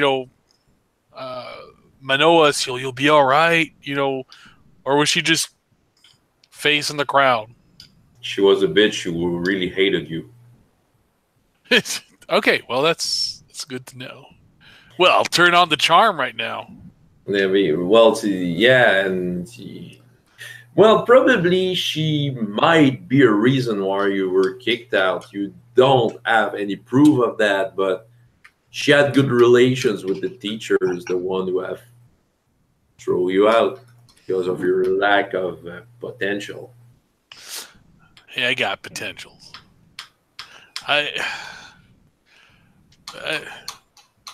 Is she drinking at all, or not, or just? Oh, she's drinking. She's drinking. I'm gonna go and see if I could get her to You know what? I always thought you hated me, but you're like really hot right now. I mean, you were a 2 at 10, but you're a 10 at 2. I've been thrown. Yeah. I've been thrown out of the academy, if you want to know, and she's drinking. Why? You were like super good student. Oh, they have strict rules. Or you tell me about the eyes. Oh, just got too much into some tomes of one of the teacher. Just read too much of that. It's like the ink disappeared and my eyes got just more black. Pretty hot. You won't have it. You're not here for that, and I know it. Oh, no? So let's ask Talbot about it. You know Phil is talking to him. Yeah, but Phil's kind of creepy. I mean, I'm not. I totally am. Yeah, it's creepy, yeah. How about that? Come on, Sweetums. All right. There's no point, hon. Come on, Virdon. Let's go and get her things done. And I mean, she knows. She's kind of hot, but I mean, the booze is watered down. It's not going to happen. No. But yeah, you know what to do. You know what to do. You know why you're here, and I have a doubt. I have a hint on why you're here, but I won't tell about it because I do care a little about you, just a little. I care about you too, baby. All right. Well, let's wait for a pause during the saga of the Norwoods clan. Well, there's a pause because Talvo, while talking to Phil, continue. He drinks because he has his mouth dry. Oh, Hey, hey, got a question. You know, What? I had a vision of you today, and I think that you might you might know where we could get to some exhibition matches around here. Suddenly he looks panicked. He's looking all around. Shh. And you have two dwarves turning around with their drink, looking at your direction. Some of the guards looking at your direction. And he says, shh. And no. Don't go that way. And he's looking at Virdon and says, you don't have to go. Okay? I have a reputation to keep. Shh. That's all right. He finishes the song and he looks at Phil. Can I go now? Oh, I was just kind of talking nonsense for the last 10 minutes anyway. Exactly. I kind of felt like I needed to keep the conversation going. You could have left at any point. Well, okay, so he's going away. You continue to talk. You're doing it again, Phil. Dude. And he's going away, but almost not running, but walking fast. He wants to get out of this place. What are you doing, guys? Virdon, Phil. As I said before, I don't know what these people are doing. I'm just going along with it because I don't know anyone here and I look weird. So it's not like... Yeah, you have A-Wings coming by you, Virdon. The faun has left the building. Phil, we gotta go and follow. What has the faun? Okay. The bard is gone.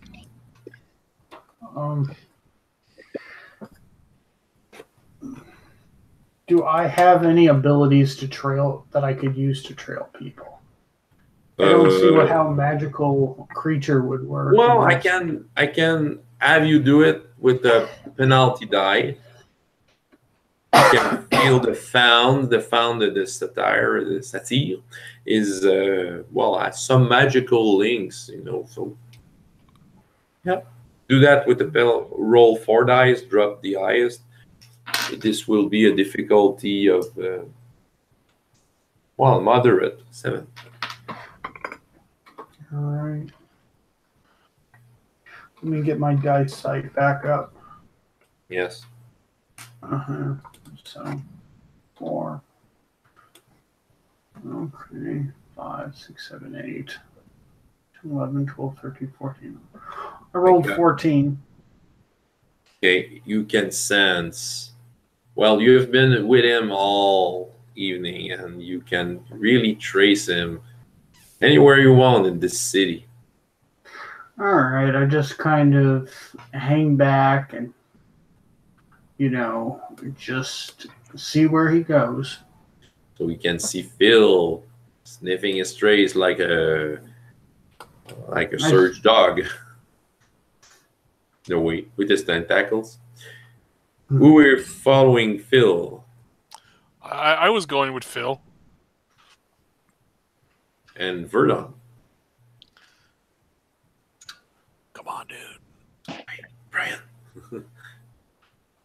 Yeah, let's do it. Yeah. I'm You following?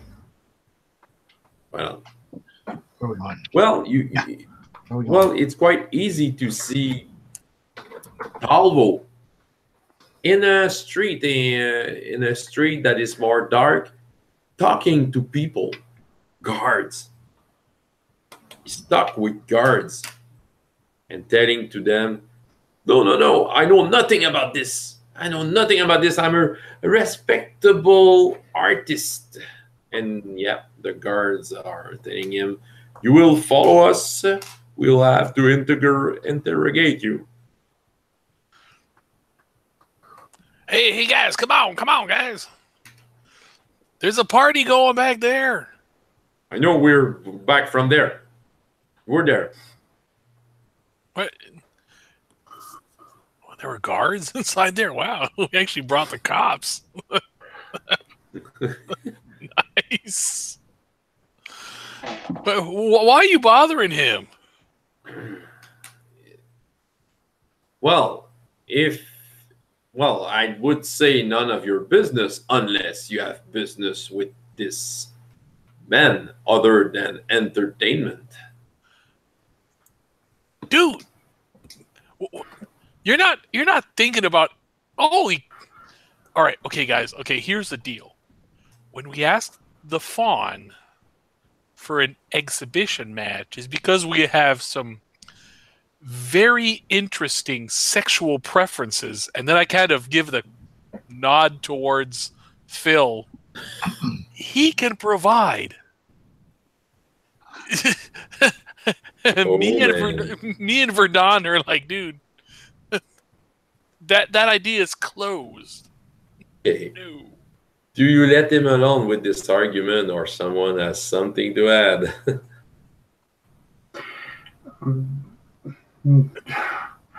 I kind of do whatever my species version of a face palm is. Come on, Phil, no. And Virdon.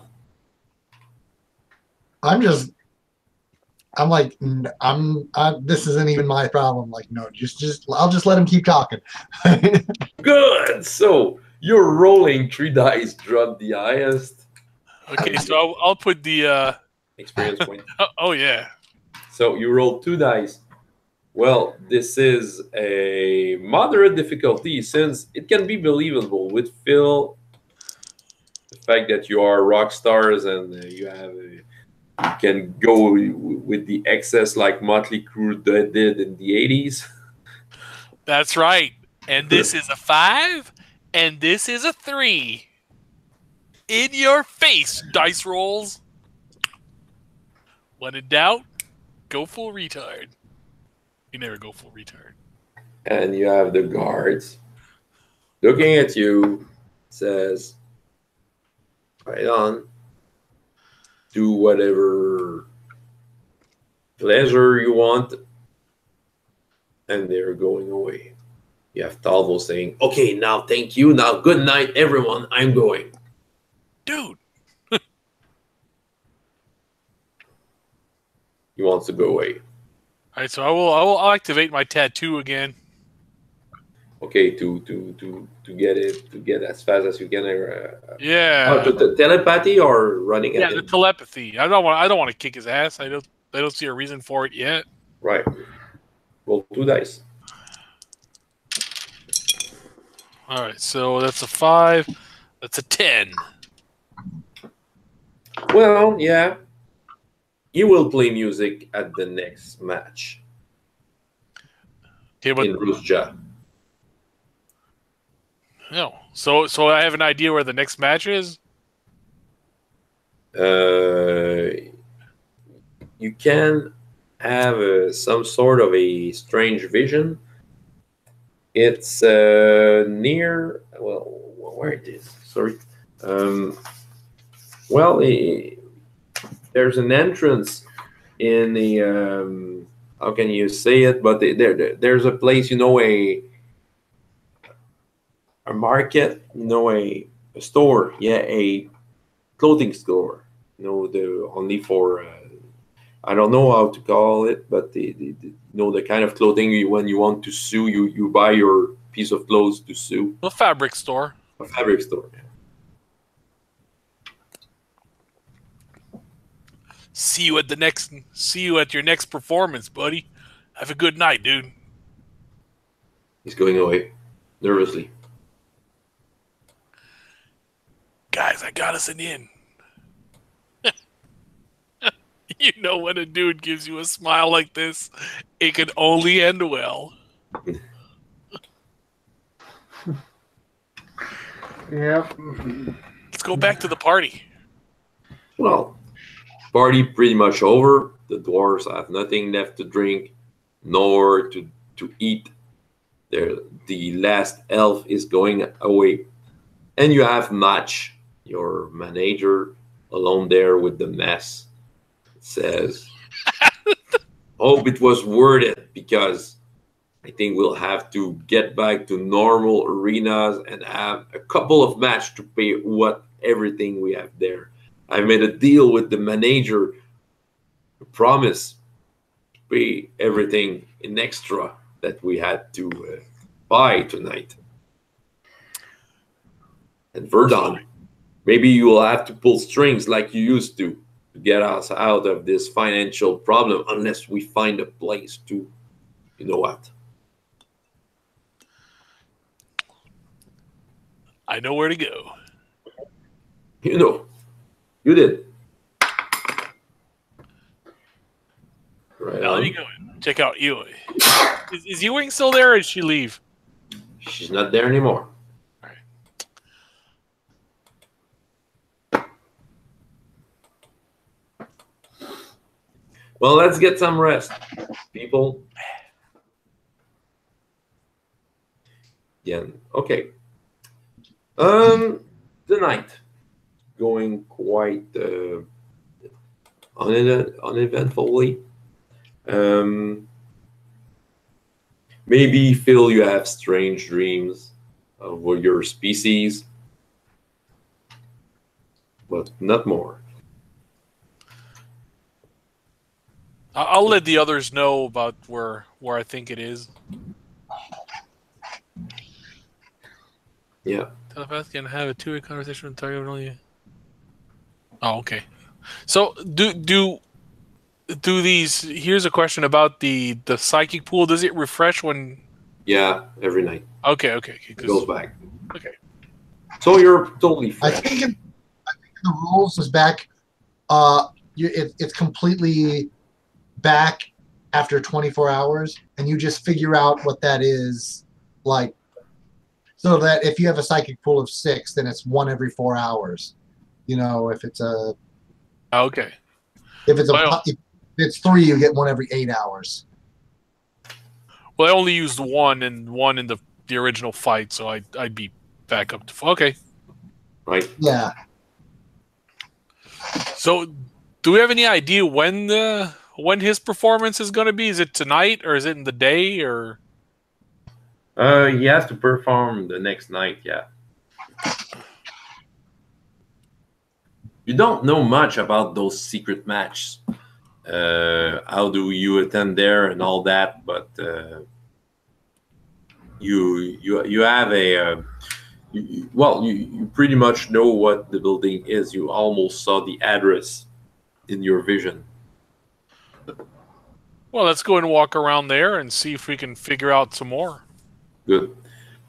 Well, everyone is ready. Phil and Virdon. Mm-hmm. Well, so right, you go by this place, which is a fabric store. Looks quite miserable, not a very rich one. You have that gnome smoking a pipe, sitting by the side of the door, raising his head.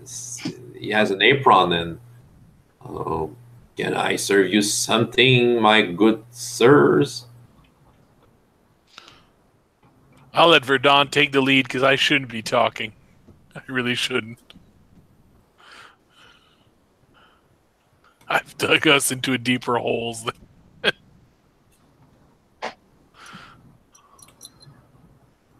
What do you say, Brian? Yeah, I'm letting you talk, Virdon. You're more of a talker than. Okay. I'll just bury us into more crap, which seems to be pretty much according to my personal description. Okay, so what's our goal here? We're trying to get this is the place where they would have where I had a vision that Talvo Maltz is going to perform, and that's where they have these illegal bouts. Now we're at the guard. How do they? Is this how they get people to fight by sending dreams?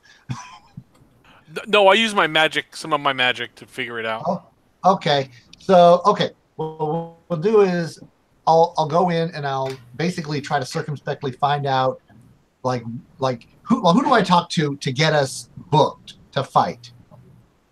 Directly to the guy, to the gnome. Okay, Sitting. I talked to the gnome. Look, let's be honest. This is they have fights here, right? I mean, no one's here, no one's listening. We're alone. Well, Let's not talk too loudly. There are lots of wizards around. no. Okay. If they're wizards, it doesn't matter how loud we talk.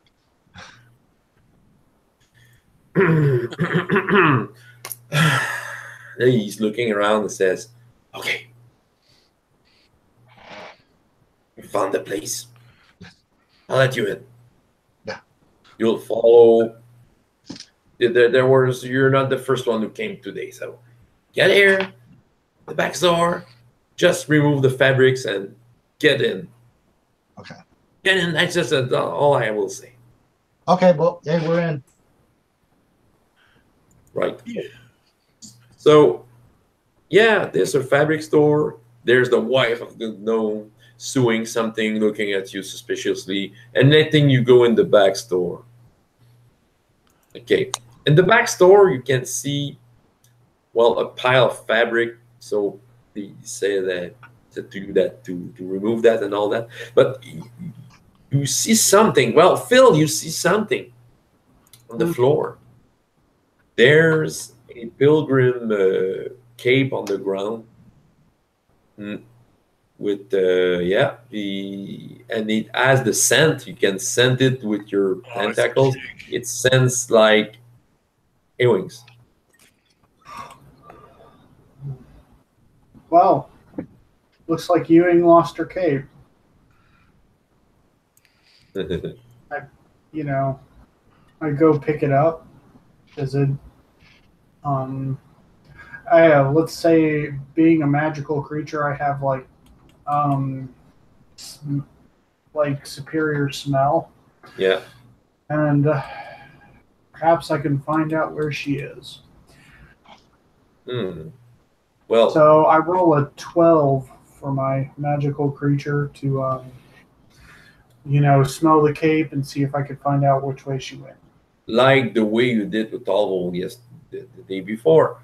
Yeah, you have the pile of fabric, like the gnome said at the entrance. The trace goes under the fabrics. Yeah, we got to move them to get. Yeah. Oh, she went there too. Oh, we're gonna fight her. Oh man, I like her. Okay. You have Knock with you, by the way, or your manager, and he looks like it's over there. He's pointing out a circle on the table, which it was drawn by a chalk. That is pretty much it. Is it like a mystic circle of some kind? Absolutely. You. Yeah, I suck at magic, but I'm gonna see what does it do. Is it like a magical location or like a teleport? Well, so far in the academy, when you used to see that kind of thing, it's just a portal. Yeah, just to step right in.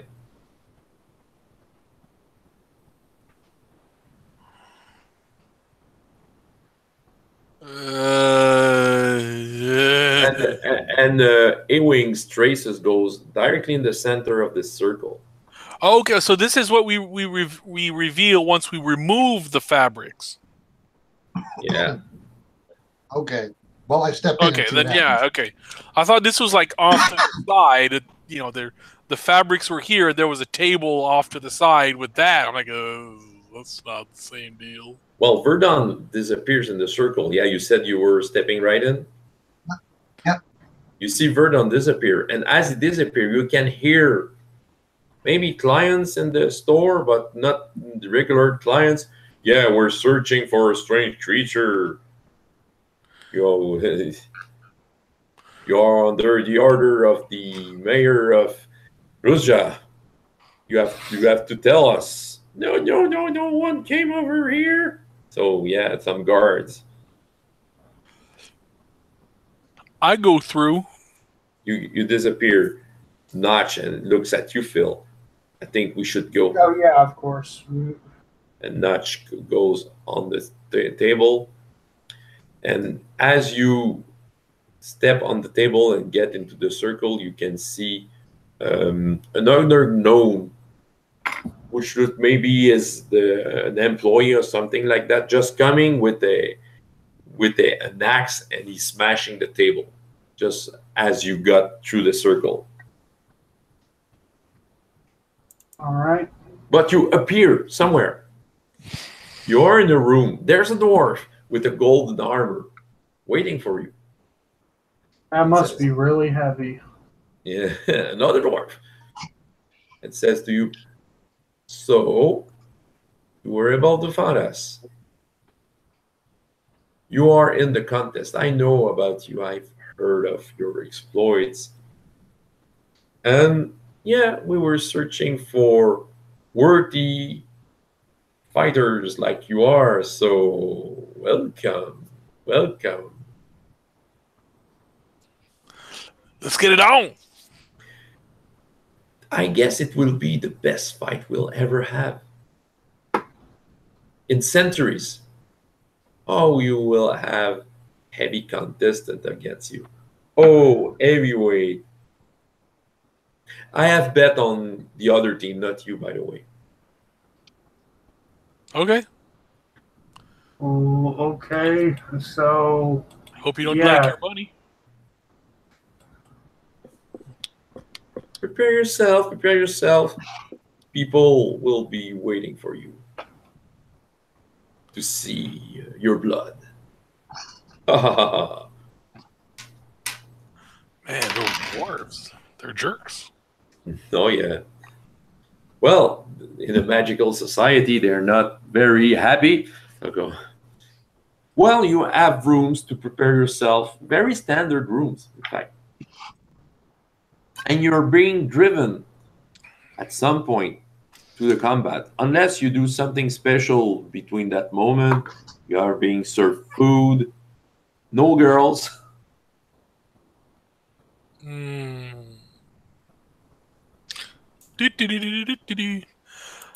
I would not be eating.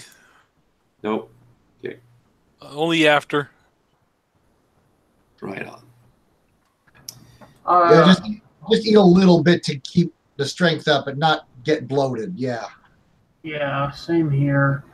I'll just, though. Then again, I probably would end up eating raw food. So they serve you that. Is there any? Okay, so I'll just take like a squirrel's worth raw food. Well, the servants are quite strange. They don't have any faces.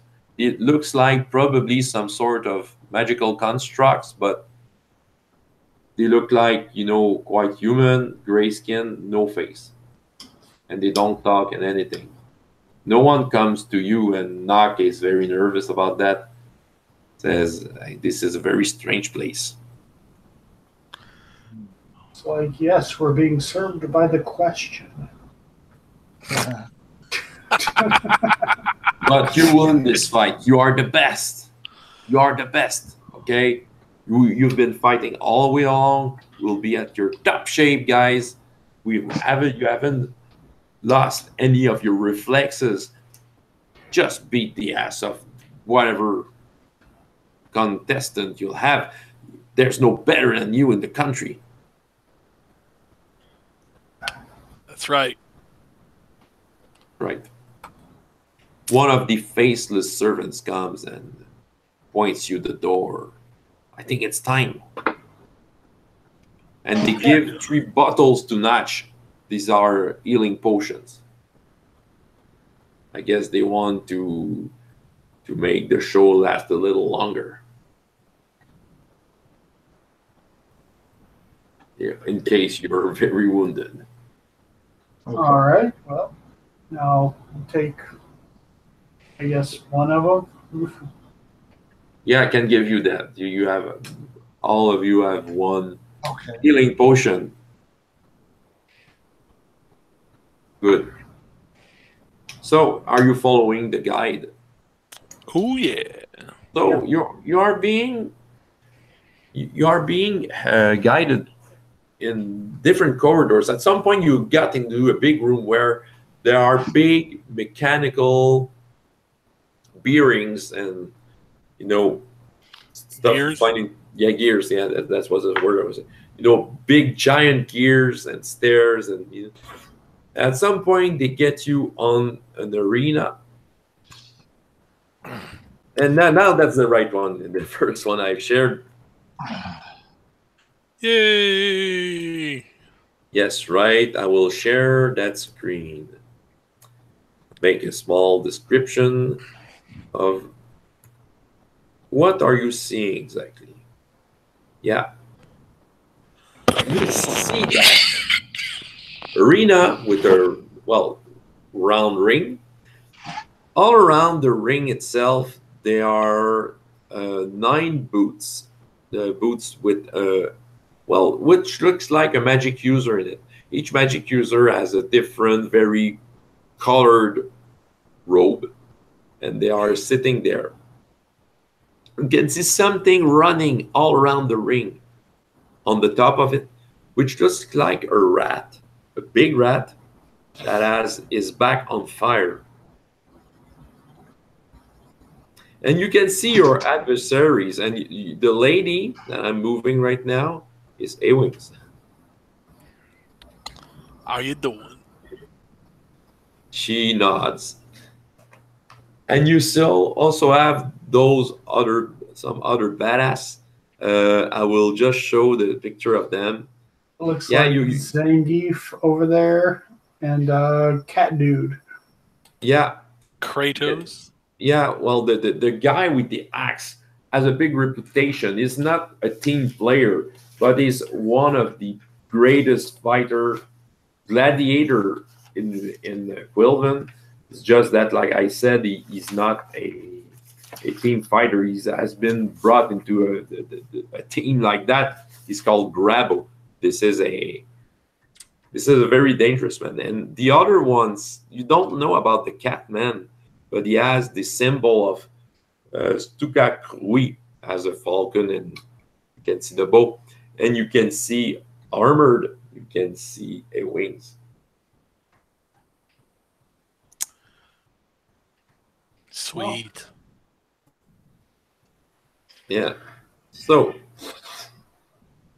there's not much. You can see the square on the ground, and that's it. I'll be right back in a second. I have forgotten something, so think about your strategy.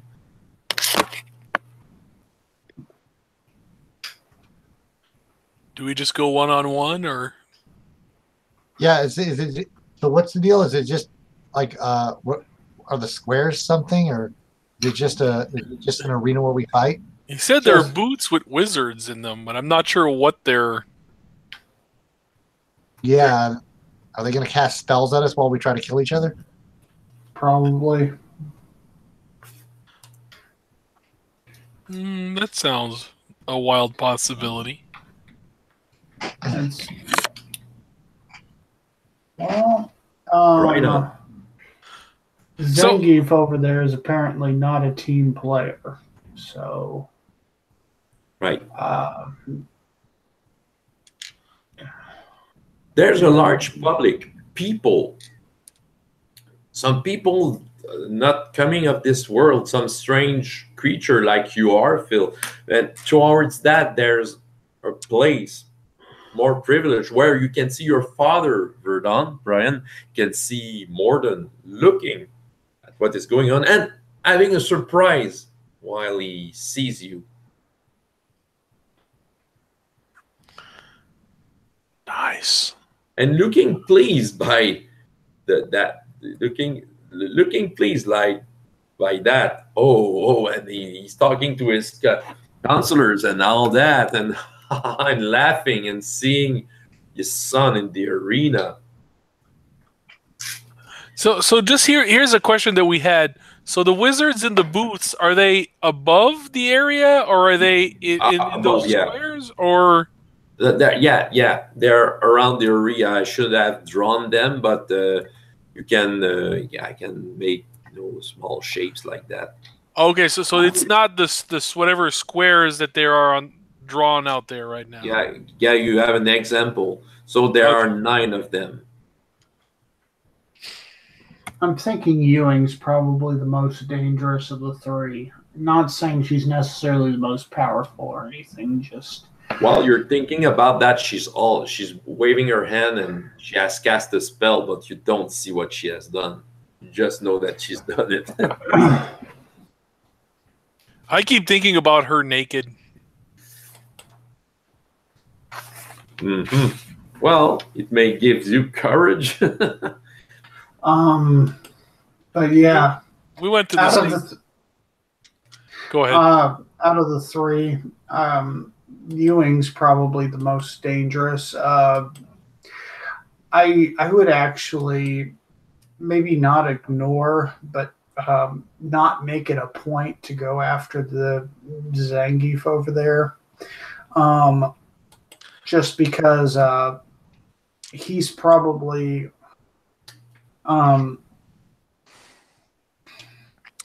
hey, my telepathy powers, does, if I activate them, does the person who receives it know that I am the one casting it, or depends on the person, I guess. I mean, Ewing would know, but I'm thinking like Big Bad Brute, and I kind of want to send them something right now. Yeah, sure. Yeah. Well, he has a flaw called dumb, so he has a penalty die. He rolls only 2 dice to resist. I'm gonna make if he ever resists. Oh yeah, well, roll me that. I got a 4. Got a 4 with 2 dice. Yep. I rolled 3 and took off the other one. Yeah. Oh no, you don't have a penalty on that. Oh. Okay, 7. Okay, yeah, this time. Yeah, you enter his mind like butter. Yeah, like a knife through butter. I want to tell him that the other 2 thinks he is really, really stupid, and that they don't need him. They think themselves too superior to him, that they're gonna turn on him as soon as the fight is over. So he's looking around left, right. He's looking at the Catman.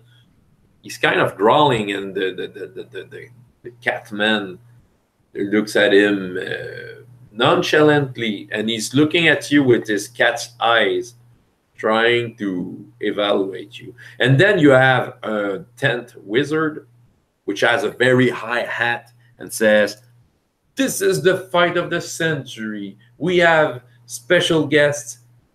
Yeah, we're about to have another fight, but it would have been boring. So boring that we threw them to the lions in our vaults. We replaced them with," and he's pointing at you, "the 3 champions of Quilven, the most renowned warriors, were able to make it without being killed by the guards to our arena." And you have the people cheering. We have a special team. We have Grabo, and pointing the big dumb guy. People are shouting. We have Ask, great priest of Sutkas Trui, who wants to try his bow. And we have A-Wings from the Opia Academy, who wants to see some blood. You can see the people. There are already people fighting each other or in the public. Oh, nice. I'm about to send a signal. Are you ready, gentlemen? I am no gentleman. Ready. I nonchalantly wave like I'm ready. Yeah. You can see the tentacles waving in the air. Okay, okay. You have the priest that made the presentation. Just remove his hat and throw it in the air, and it kind of blows up in some sort of sparks, and that is the signal. You can already see Ask, the catman, putting an arrow into his bow. Bow in this game is very dangerous. Oh. Because, yeah. And you can see Grabo taking his axe, and you can see A-Wings just smiling at you, doing nothing. So, well, let's make an initiative. All right, I'm going to do Gladiator for my initiative. Yeah. Martial arts. 14. 13. 14 you do? Yeah. 14. Okay. Wow.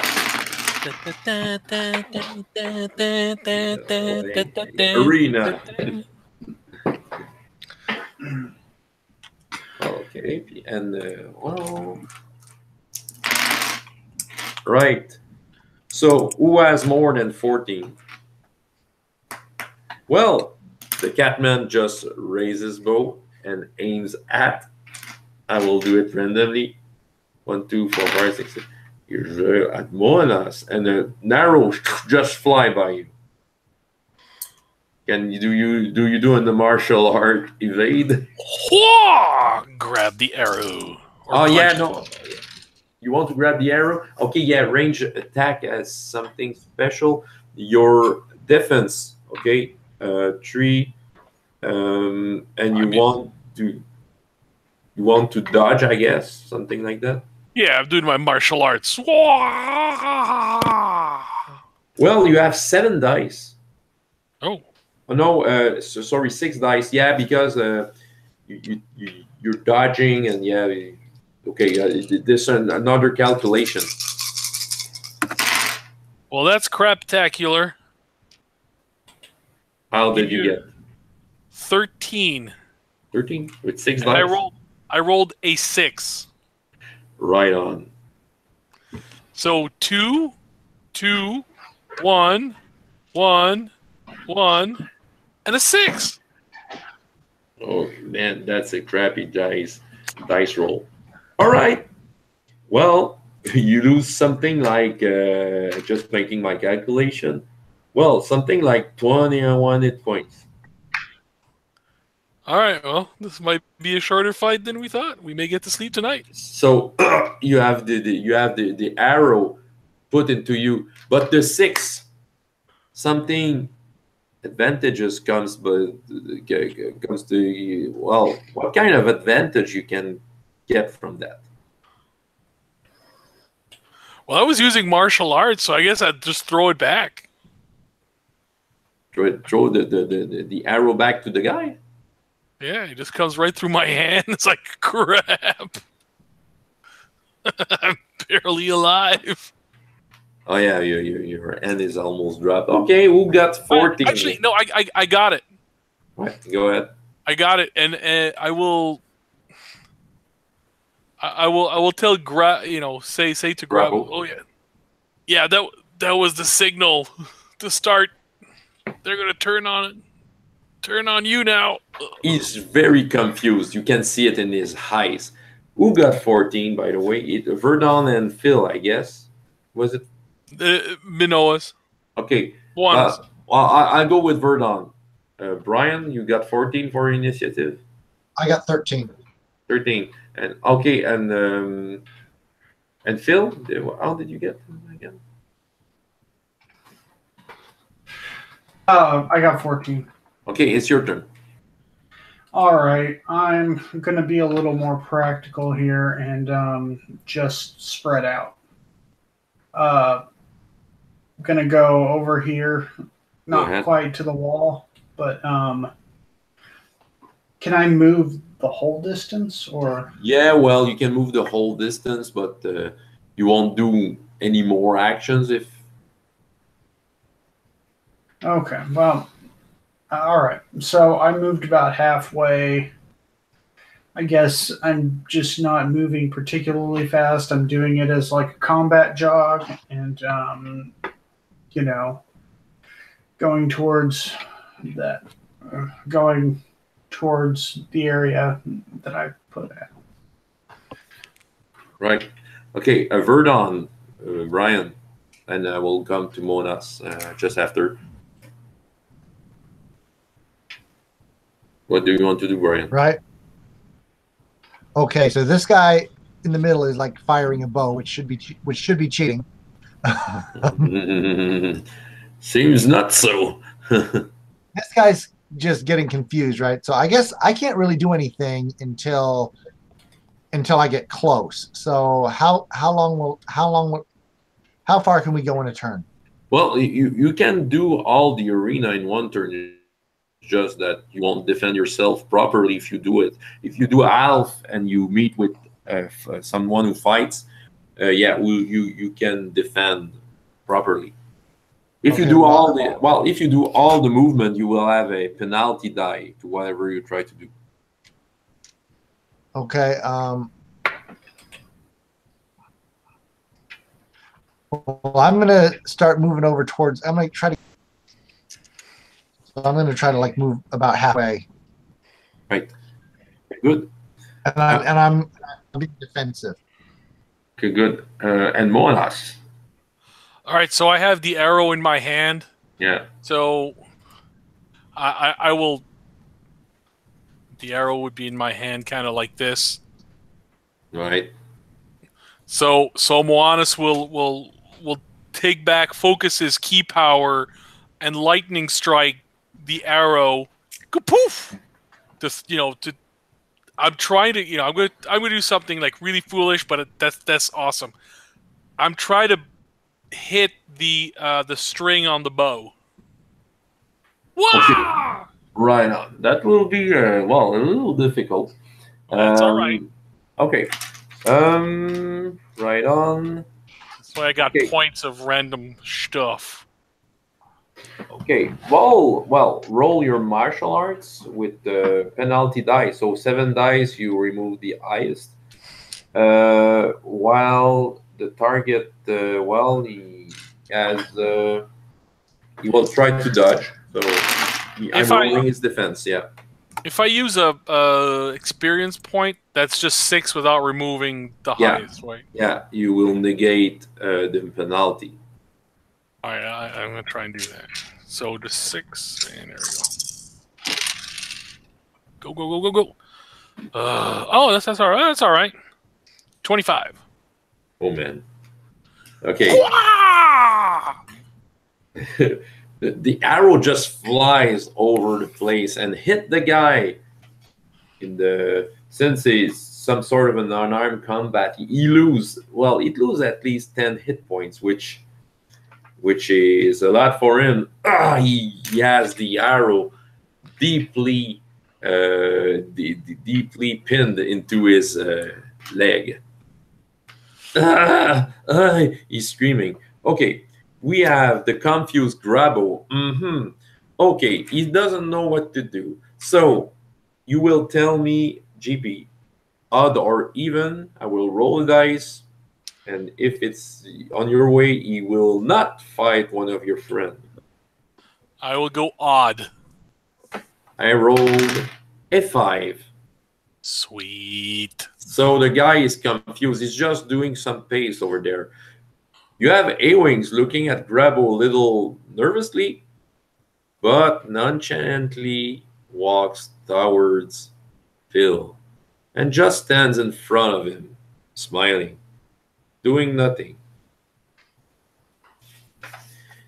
And then you have one of the fire rat running around, stops in front of one of the wizard. The wizard has a orange robe, and he stands up, casts a spell.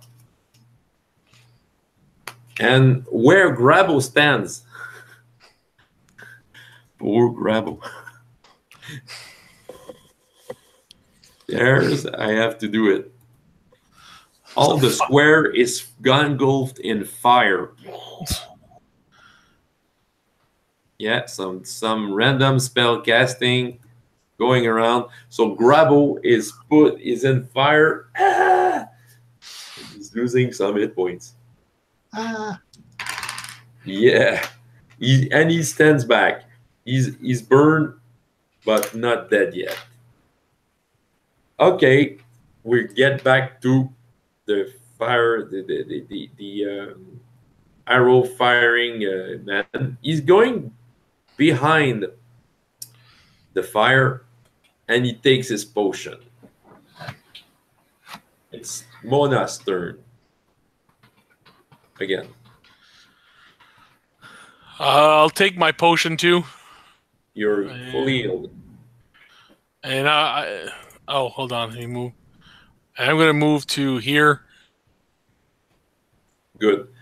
Phil. Oh, I'm going to watch her very carefully, but make polite conversation.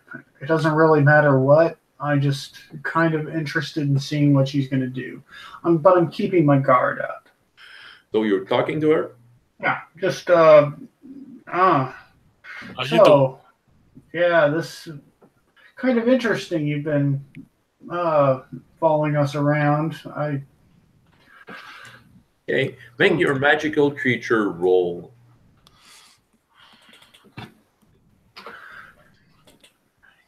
I only got an 8. She just put her hand on her ears and stopped talking to the creature. Virdon, what are you doing, Ryan?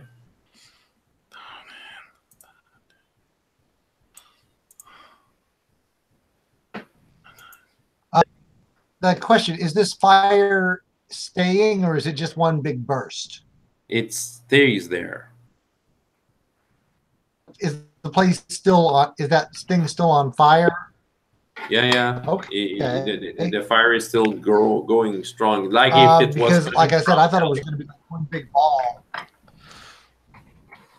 So what are you doing? Well, I'm gonna go around it. Get over there. And I'm gonna hopefully, I'm gonna try to get to him and stab him. Like hopefully he might have a penalty die because until he can do a stop dropping, Okay. And I'm going to spend my experience pool on the attack. Okay, good. He's trying to defend himself, raising his axe. Yeah. And I got a 16. Oh man. You have a sword. He only got a 5. So that is a difference of 11. He loses kind of 31 hit points. No, you just...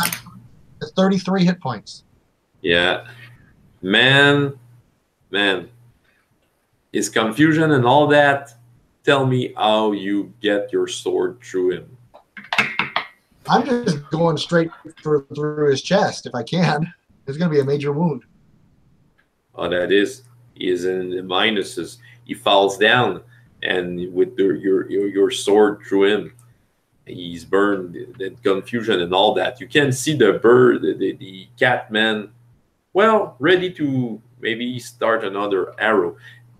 And you have A-Wings looking at Phil, making a spell cast. Okay. Yeah, she's talking to you, and her words get through your ears. Well, your magical creature skill can be used as defense. Yeah, or your strength, but I think both of them are equal in your case. 12.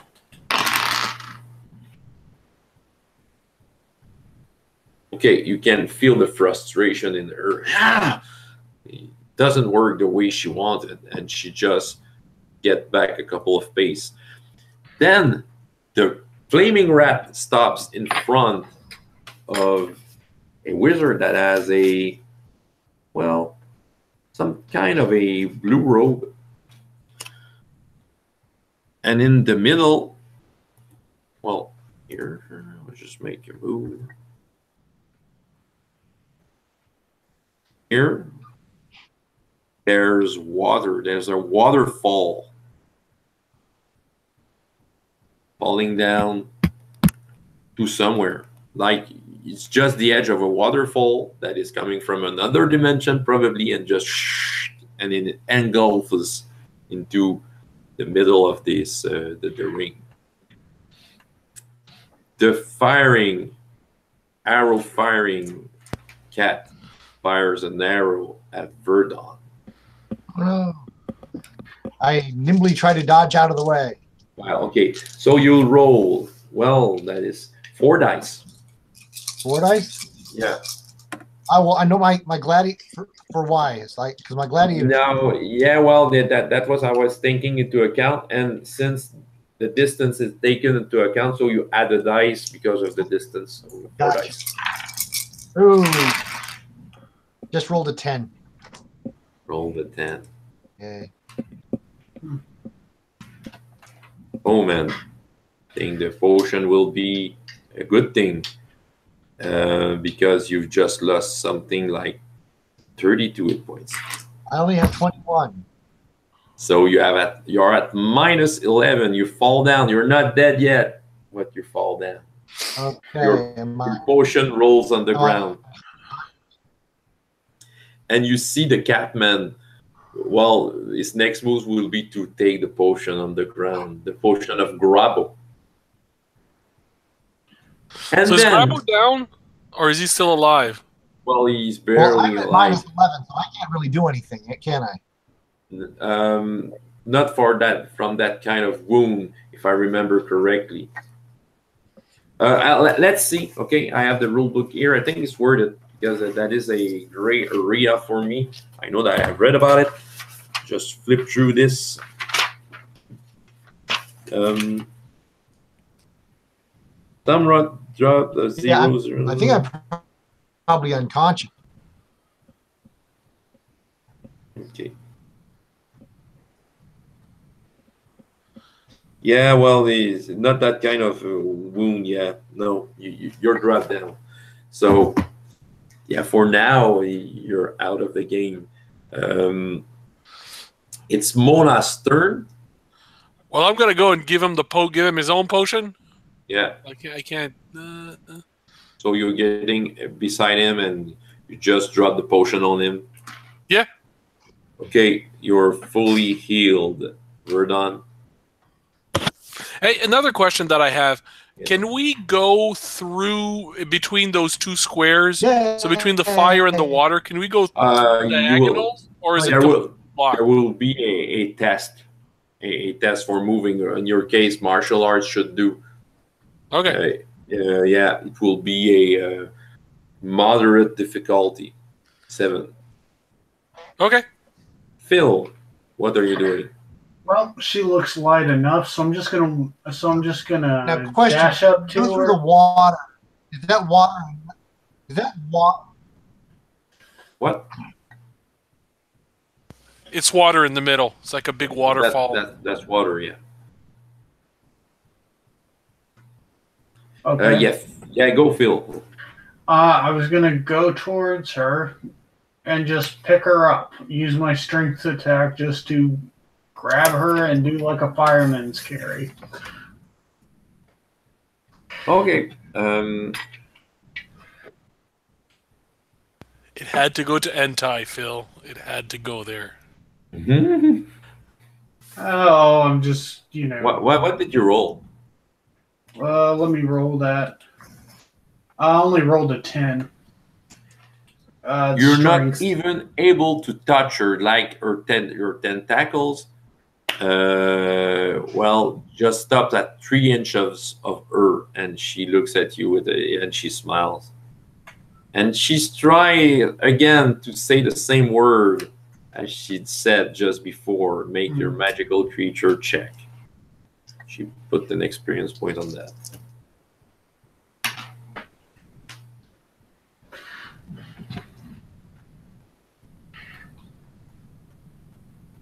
How did you get for your magical creature test? Because she's all right. Let's see. She's making a spell on you. 7. You roll a 7. Suddenly you feel that you can't move anymore. Yeah, well, guess this is the end of me. And she moves away. You have Grabo. No, he's not healed.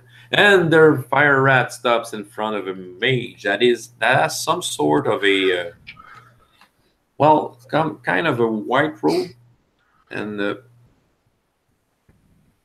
you have here a circle, which looks like fog.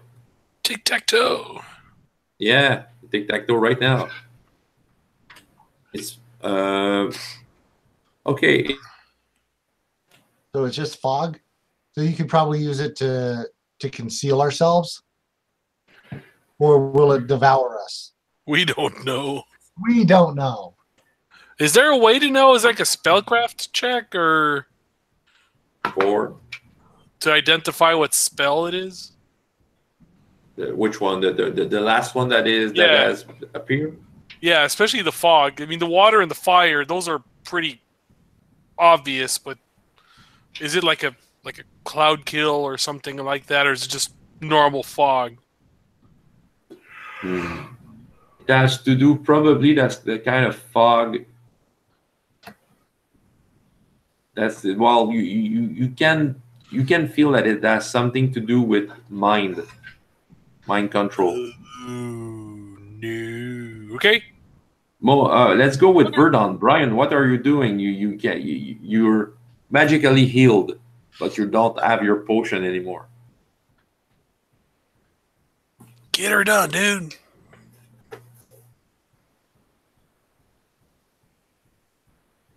Okay. Gotcha. I had to run away, man. I wanted to get it. I'm chasing this guy. Which Can I one do you? slip through between that and the wall? Yeah, but you want to go where? I'm chasing the. Well, you have Grabo rising. He will stop between you. the fire thing and the wall. Huh? Okay. You want? Well, you can try to evade Grabo. So make a test. Who is it? Just to make sure that you. Well, the big guy he has risen up. He has got his potion. I thought he was out. Did they give him a potion? Oh yeah, sure. Oh yeah, okay. Well then I'm stabbing him again. I'm stabbing big guy You again. try it. Hold on. So the cat man was able to both shoot the arrow and give the potion to Grabo? Oh no, it was another turn, and your turn is coming quite soon. Well, no, that is a new turn. Here's the thing that happened. Catman shot and brought Virdon down. No, it was the turn before the white circle appeared. Now we're in another new turn, and the Catman is always the first. Right. But when did Grabo get healed?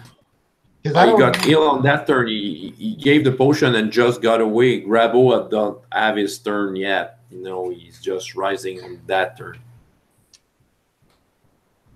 Getting on his feet. So the person that gave Grabo the potion was the Catman. Yeah. So the Catman on the same turn shot the arrow and gave the potion. No, it wasn't the same turn.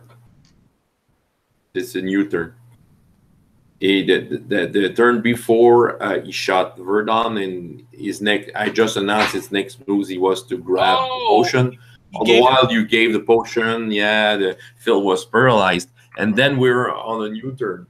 So he gave the potion to Grabo, so he's still lightly hurt. He's still. You said he's getting to his feet before he can even get his balance. Right. I grab him and I shove him into the fire. Good. That's a good move. So let's do this. Make your gladiator move.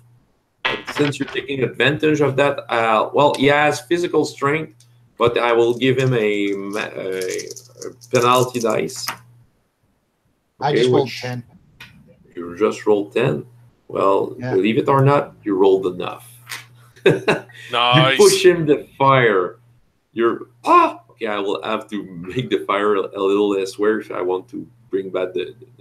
So you bring in the fire, and he's screaming. So Okay. Well, he's getting some burns with a disadvantage. Just trying to calculate something very fast. Well, okay. He's hurt.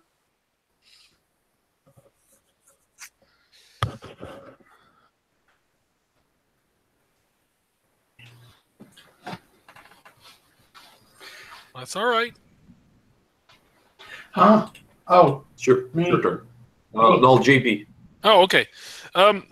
So here's the plan.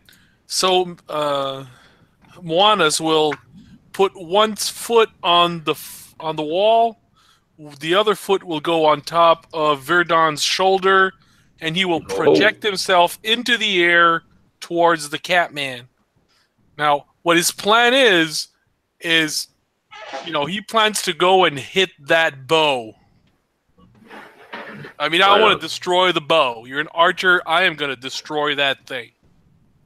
That's my plan. You're under the lightning strike spell. Yes. But you have a penalty die because your flaw and but it will be quite a show, and that will be hard difficulty 11 to get there. If you fail, you have touched the fire on your way. You will get there, but by touching the fire a little. Okay, so what do I have? So I rolled my 6 dice for the lightning strike. I'm just trying to figure out. You have cast lightning strike on you, and I think it lasts a couple of. Add your dice ability to attack rolls, striking with your bare hands. It doesn't say any. I try. Okay, yeah. Well, you just no, you roll. Okay, then you roll. So no magic. So roll 4 dice. That's it, and the 11 to beat. Okay, I'm confused. I am using lightning strike because I want to destroy the bow. I mean, this is like super Hong Kong theater movie. I'm gonna run over, jump over my buddy, and I'm just gonna go and just break the bow. Okay then. Let's make it really difficult, but with a penalty die. So you have to reach 14 with 7 dice. Drop the highest. If you get an experience point, you just roll 6 dice. You got it. Oh yeah, yep. I got it on 3 dice. So 15 I got 15 plus 7, 22. Right, you're just in front of Husk.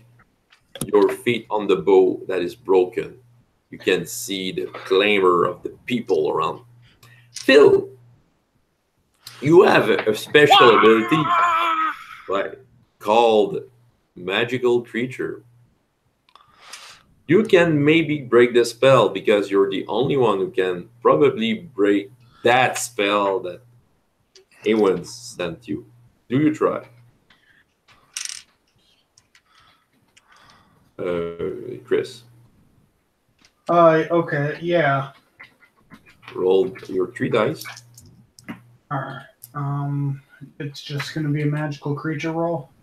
Yeah, well, that's the only thing I can see that maybe could get you out of this. I rolled 11. Your paralysis drops down.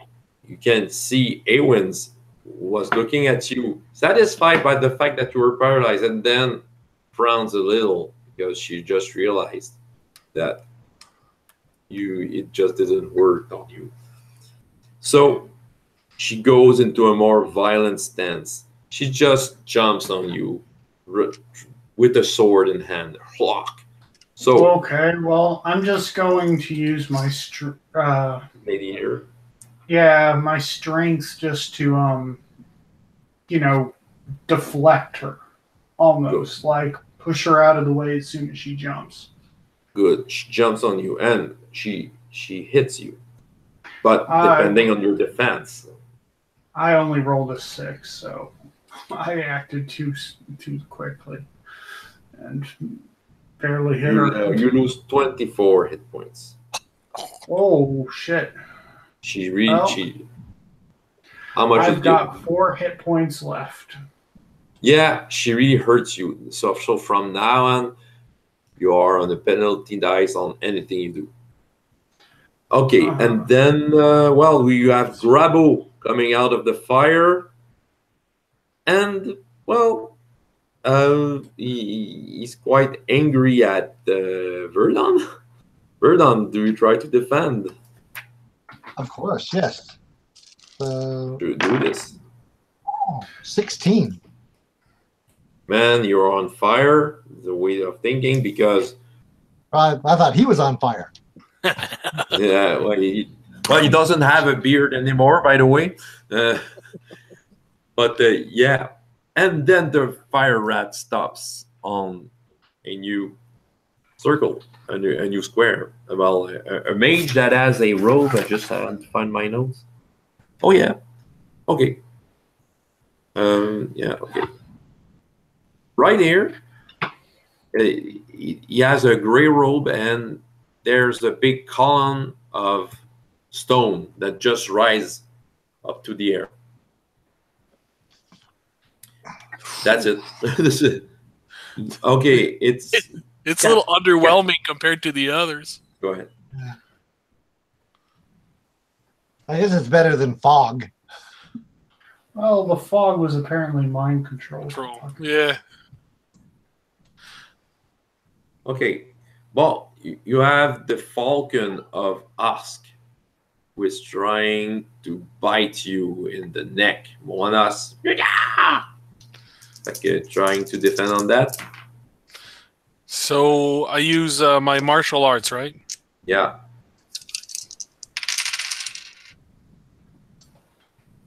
$16. And you're just like if you were not there at all. It's your turn. Well, I want to do the judo throw. So, you grab the person by the scruff, and then throw yourself back, so I could chuck him into the fire. Okay, the fire is very interesting. So you try to do that. Okay, do that your martial art thing. Let's cut dice. Come on. 10.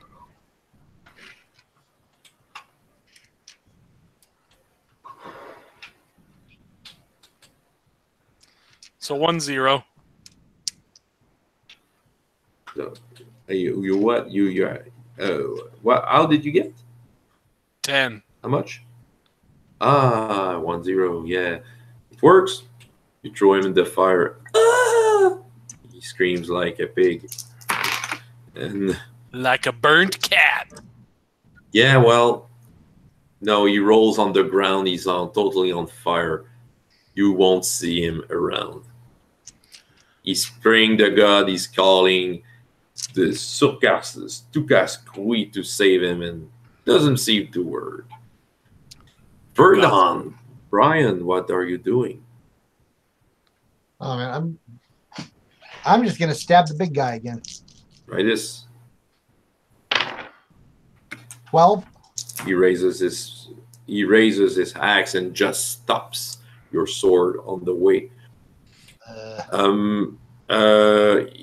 Since you're against him, and then he takes advantage of the strength you put on your sword to just get the axe on the ground and hit you in the legs, trying to stop him.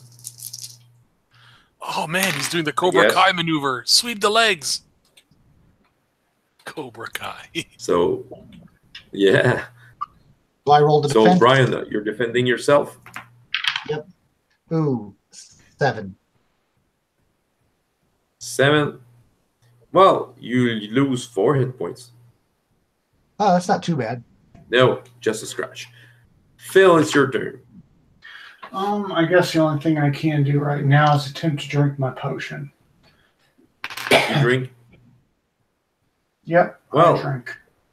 Okay, she'll try to hit your potion to throw it in the water. Okay. So, well, let's make a gladiator move for your part. All right, I try and 10 on 4 dice. No, not really. Your potion flies up and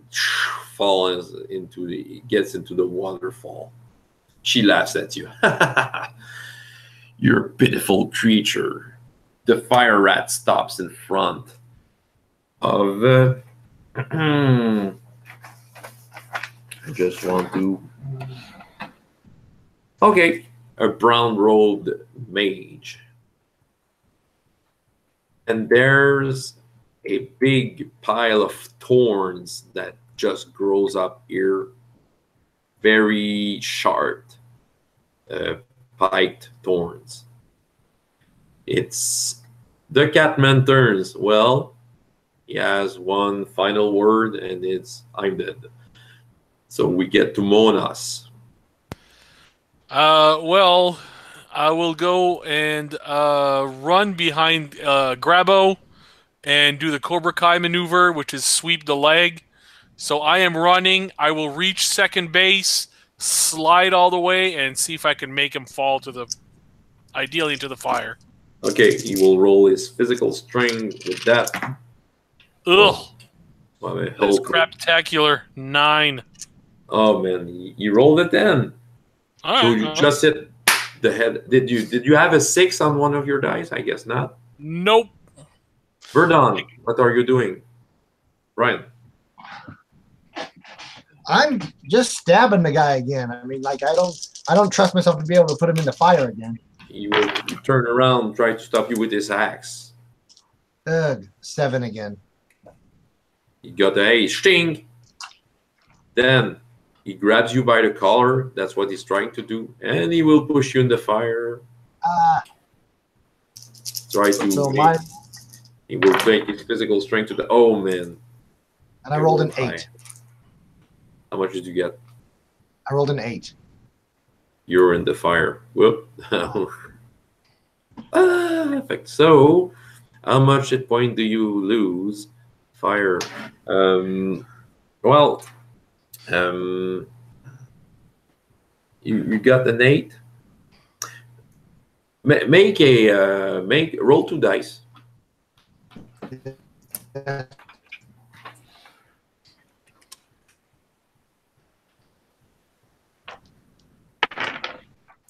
Seven. What's the 2 dice for? Kind of a physical resistance. Yeah, but gladiator tough. Oh yeah, you can roll gladiator. Yeah, roll another dice. 7 becomes 9. Okay, you lose 12 hit points. 12 hit points. Yeah. Probably you have lost 16 so far. I'm down to 5. Okay, you have a penalty die on everything you do. Right on. So yeah, Grabo, and you have well, okay. I think it's a new turn. I think that the potion was it was thrown there. Okay, now it will be Phil's turn.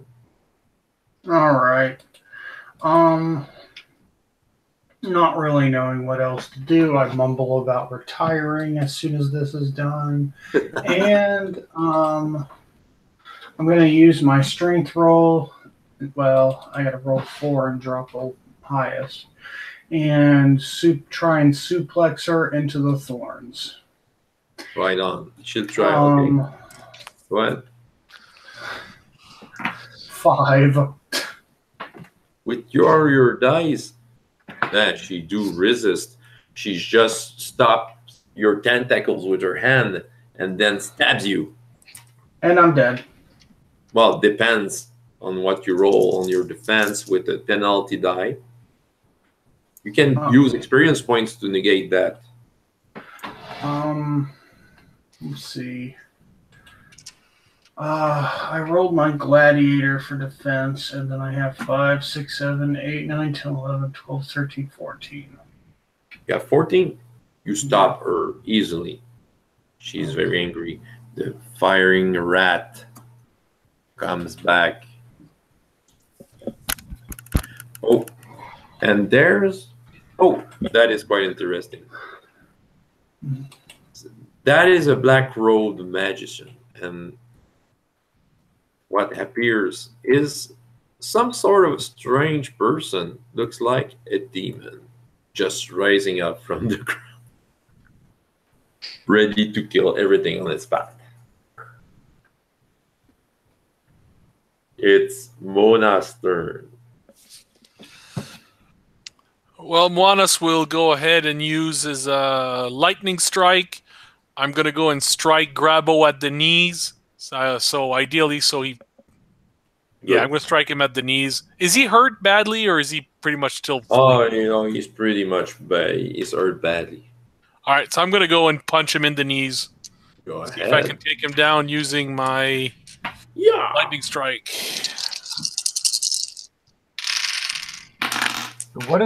What's the black one again? A demon. I got a 19. Oh man, you just heard his broken leg. He falls on his back. Now I have a question about the waterfall one. How hard is it pouring down? Because could I run in to put out the fire on me? You want to jump in the water? That's what I'm thinking. That would be a good thing to put out the fire. Well, if you can hold yourself maybe on the edge of the waterfall if you want. That sounds good.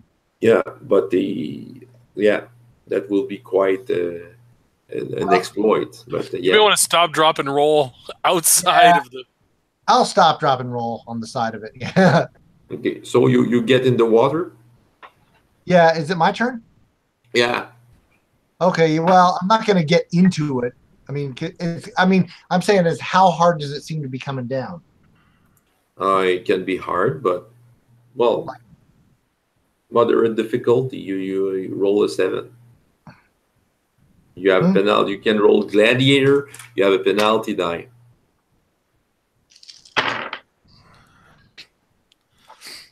Eight. Oh, okay. You're in the waterfall. You are holding yourself. Maybe you won't hold that long, but you're there. Okay. Yeah. Phil.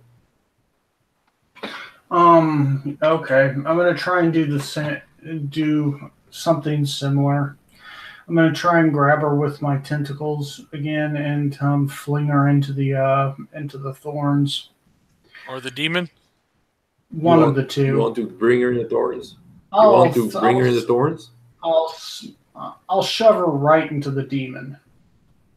Oh, you throw her at the demon. Yeah. Right, good. And we'll do that. Do a roll. I'm gonna burn an experience point to negate one of my own. Go ahead. All right. And she rolled high. I'm going to use gladiator. Gladiators know how to shove, right? Okay. So I rolled 15. She rolled 17. She just holds her ground and she tries. She's on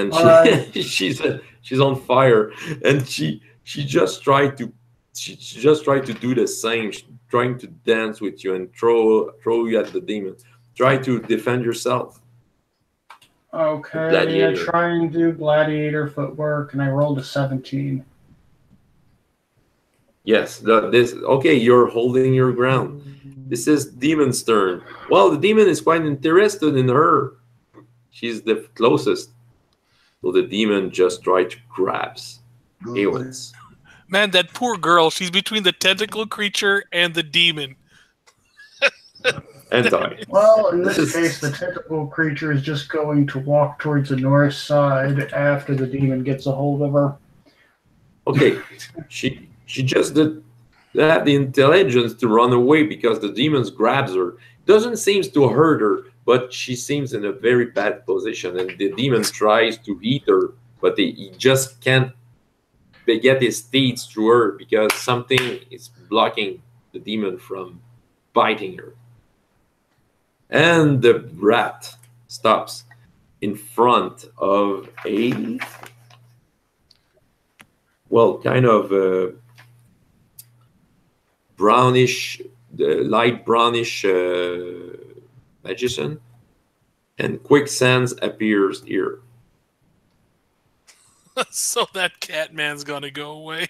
Well, yeah, he's being dragged into yeah, he's being dragged into that. Okay, it's Mona's turn. Oh, Grabo is out. I will make him upside down. Oh, Grabo is still not out? Oh, he's well. Okay. He's suffering. He can't do anything. What are you doing, Monas?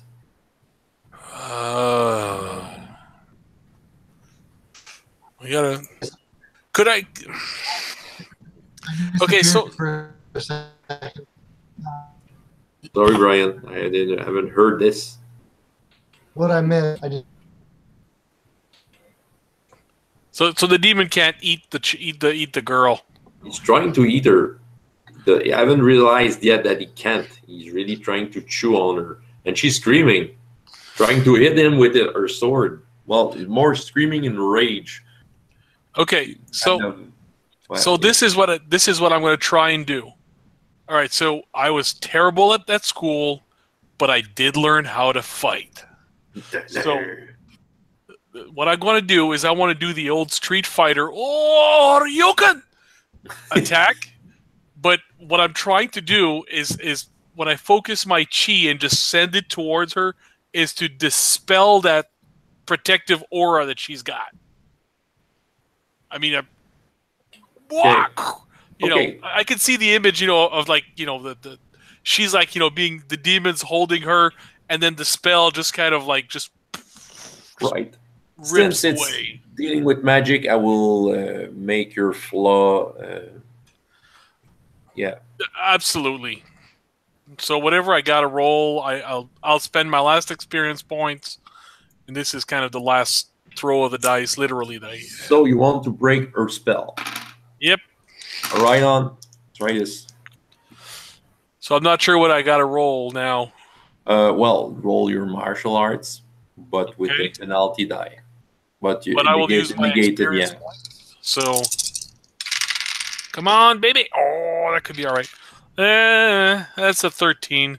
Man, because of the demonic feature, it's dispelled, and she drops on the floor with you, just beside you. You're both,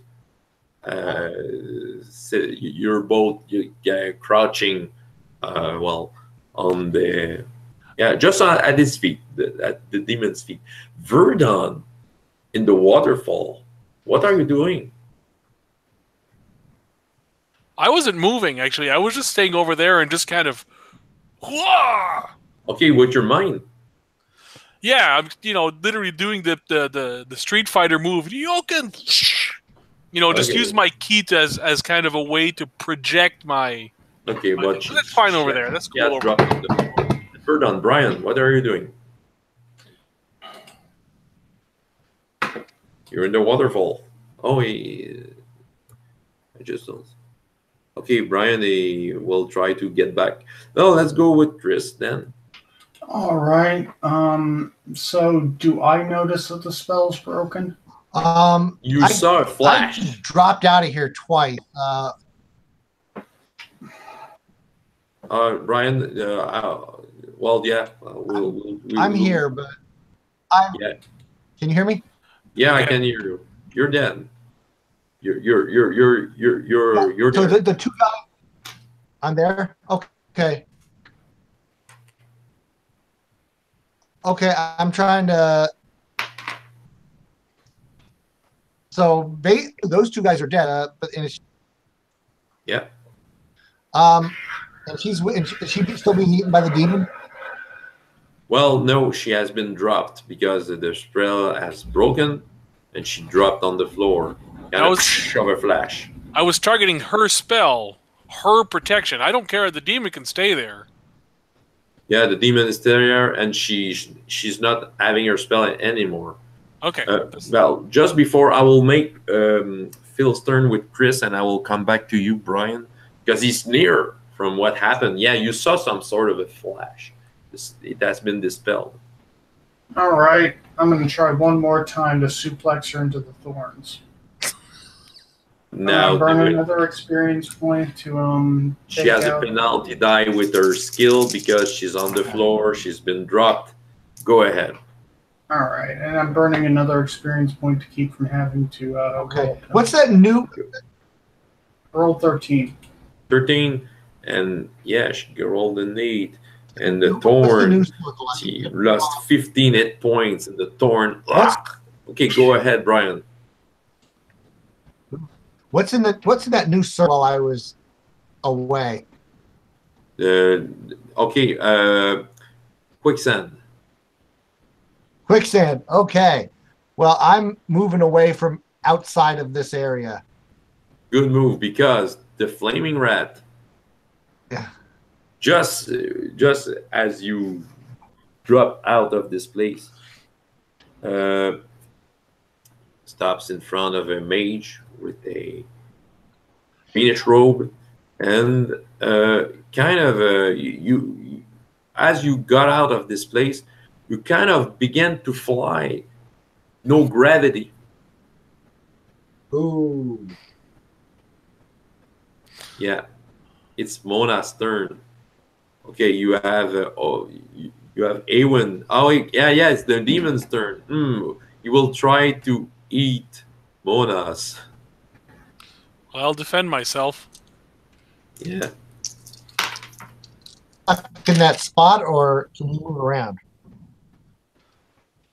Yeah, he moving the demon. Yeah. I got a 14. Well, you lose 3 hit points. Okay. Okay, and yeah, you have the anti-gravity field on the green spot. It's your turn, Monas. Well, Moanas will move back as far as he can near the body of Grabo. Get away from that demon, dude. Okay, good. Virdon. Brian, what are you doing? She's way over there by in the red one, in the red one, right? Yep. Yeah. She's in the thorn. That's way. Yeah, that's way. I'll try to make my way around slowly to the thorns, but I think that for the most part, yeah, I'm going to edge my way around. Okay, well, that's the farthest yet you can do than that turn. And Phil, what are you doing? I'm going to grab her by the legs and drag her over the thorns. Okay, once again, well, she'll try to defend herself. Do your attack. You have a bonus die while she has a penalty die. While your bonus die will negate your penalty. Okay. You have already because of your damage. 12. Man, okay, you see thorns getting through her. She's screaming and looking at you with her black eyes. Filthy creature, and yeah, she dies. You have one, and the flaming rat just explodes. Just before it stops in front of the last magic user, and the demon disappears. Everything disappears. I wonder what the last one would have been. Yeah. So you have the body of Awen on the ground with all the blood coming from the hole she has in her. You have the Catman kind of with he's not there. He has been pulled down into somewhere else. And you have Grabo that is that is still moaning, holding his leg, and yeah. Hey, Grabo, do you give up? Those traitors never helped me, and so we believed your story, telepathic story. It's a win. So So Grodon, Natch is welcoming you. You have won, guys. Come on, before things heaten up. You didn't bet on us, right? You didn't bet on the other team. Of course, I've bet on you. I don't trust them. So do we get healing potions now that we're done? Yeah, you are healed back. Okay. You are still dirty, but you are healed back. Then you come in front of your father, which is very proud. You enter a very opulent room with great rugs, all with embroidered with gold and tapestries and all sorts of objects. You are in that big room. You have your father sitting on some sort of a throne, applauding you. I will just drop the image here. Like a throne, like. He's applauding you and looking at you. Great, my son. Great for your friends too. Yeah. Great. Oh, great! I'm getting sucked back into family stuff. Good. Well, I was expecting you to die today, but you survived, so you're making me very proud. Oh, well, thanks. What? Well, as a rule, since we're doing an illegal fight in Russia, the great price is to have something from my treasure. You can see, guys, that there are stuff that would make you rich for the rest of your life, but not as much as Natch promised you. So what do you want? Natch comes in front, say, we want the skull that you have in your vault. He was looking suspiciously at you. Are you only the skull? That's the object you want? That'll work. Yeah. Well,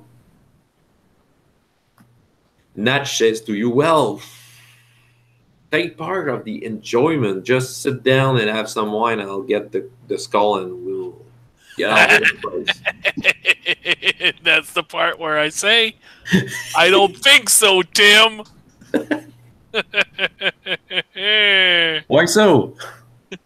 I think we're all going to get the skull together so we could all drink booze out of it. So, well, let's do that then. Okay, let's do that. Then, okay, like you have Morden Braxton, your father, with a hand on your shoulder, Virdon, says, well, you came here for a skull, you're very courageous. Oh.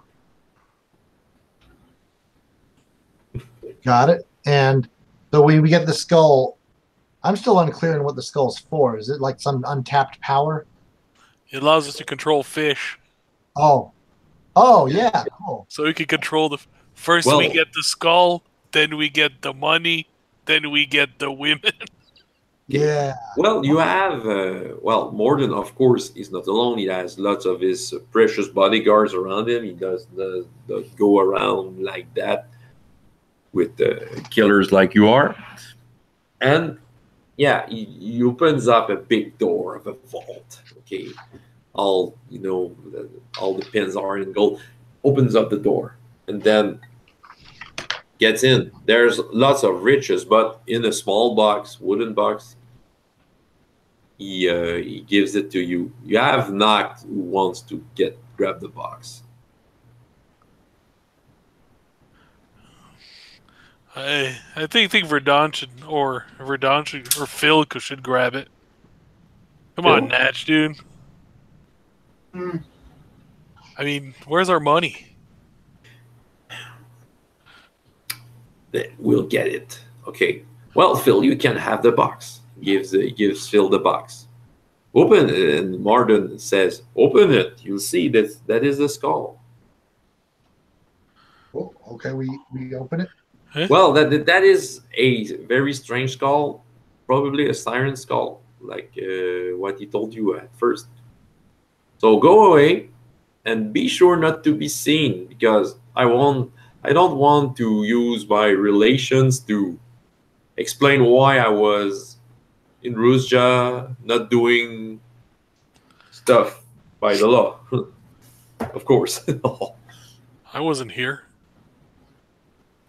And Virdon, you're welcome to come back to the Lavender. Stop this fighting. You know, you proved yourself enough. Stay with me. Virdon.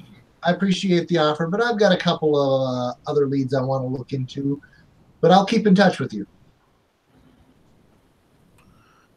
For a skull. Okay.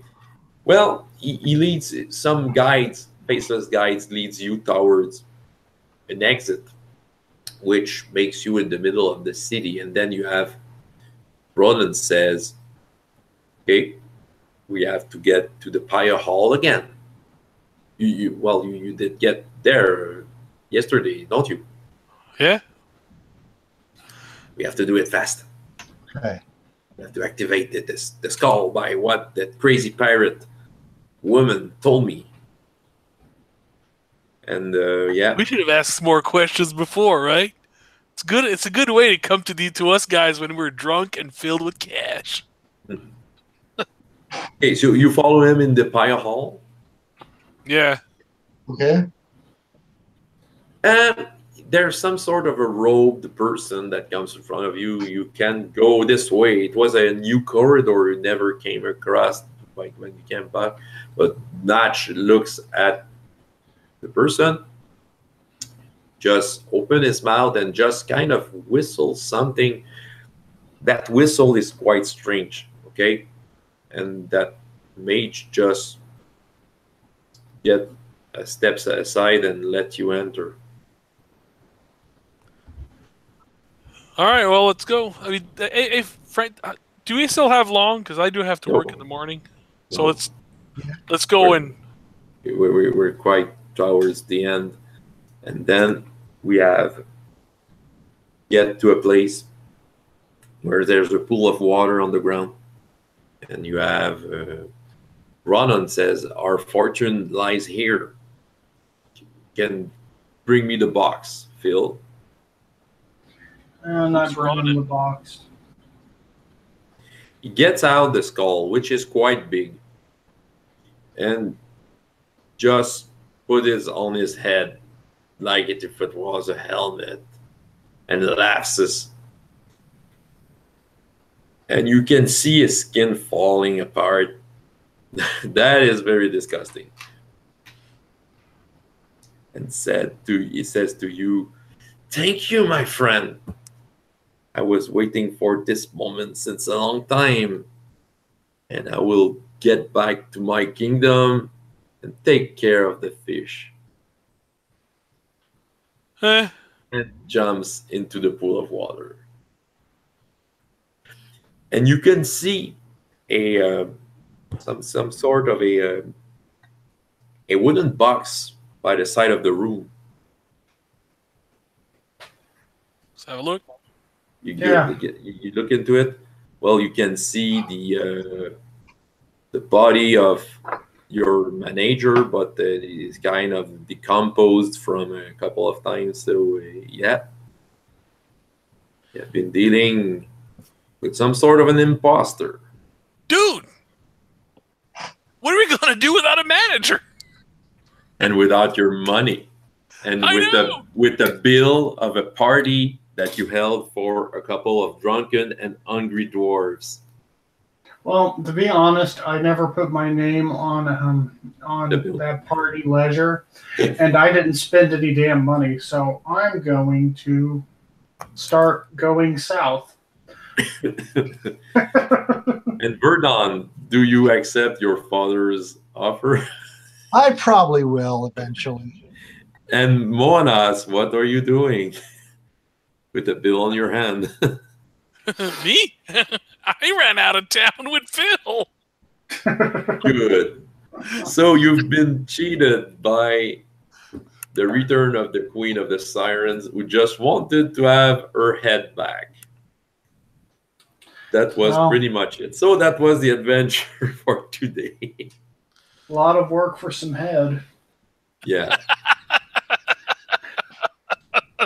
Nicely said. Right on. Okay, I will make quickly the draw for what next RPGS game will be. It will be in the Sundark Lands region, which I will have to rediscover by reading that.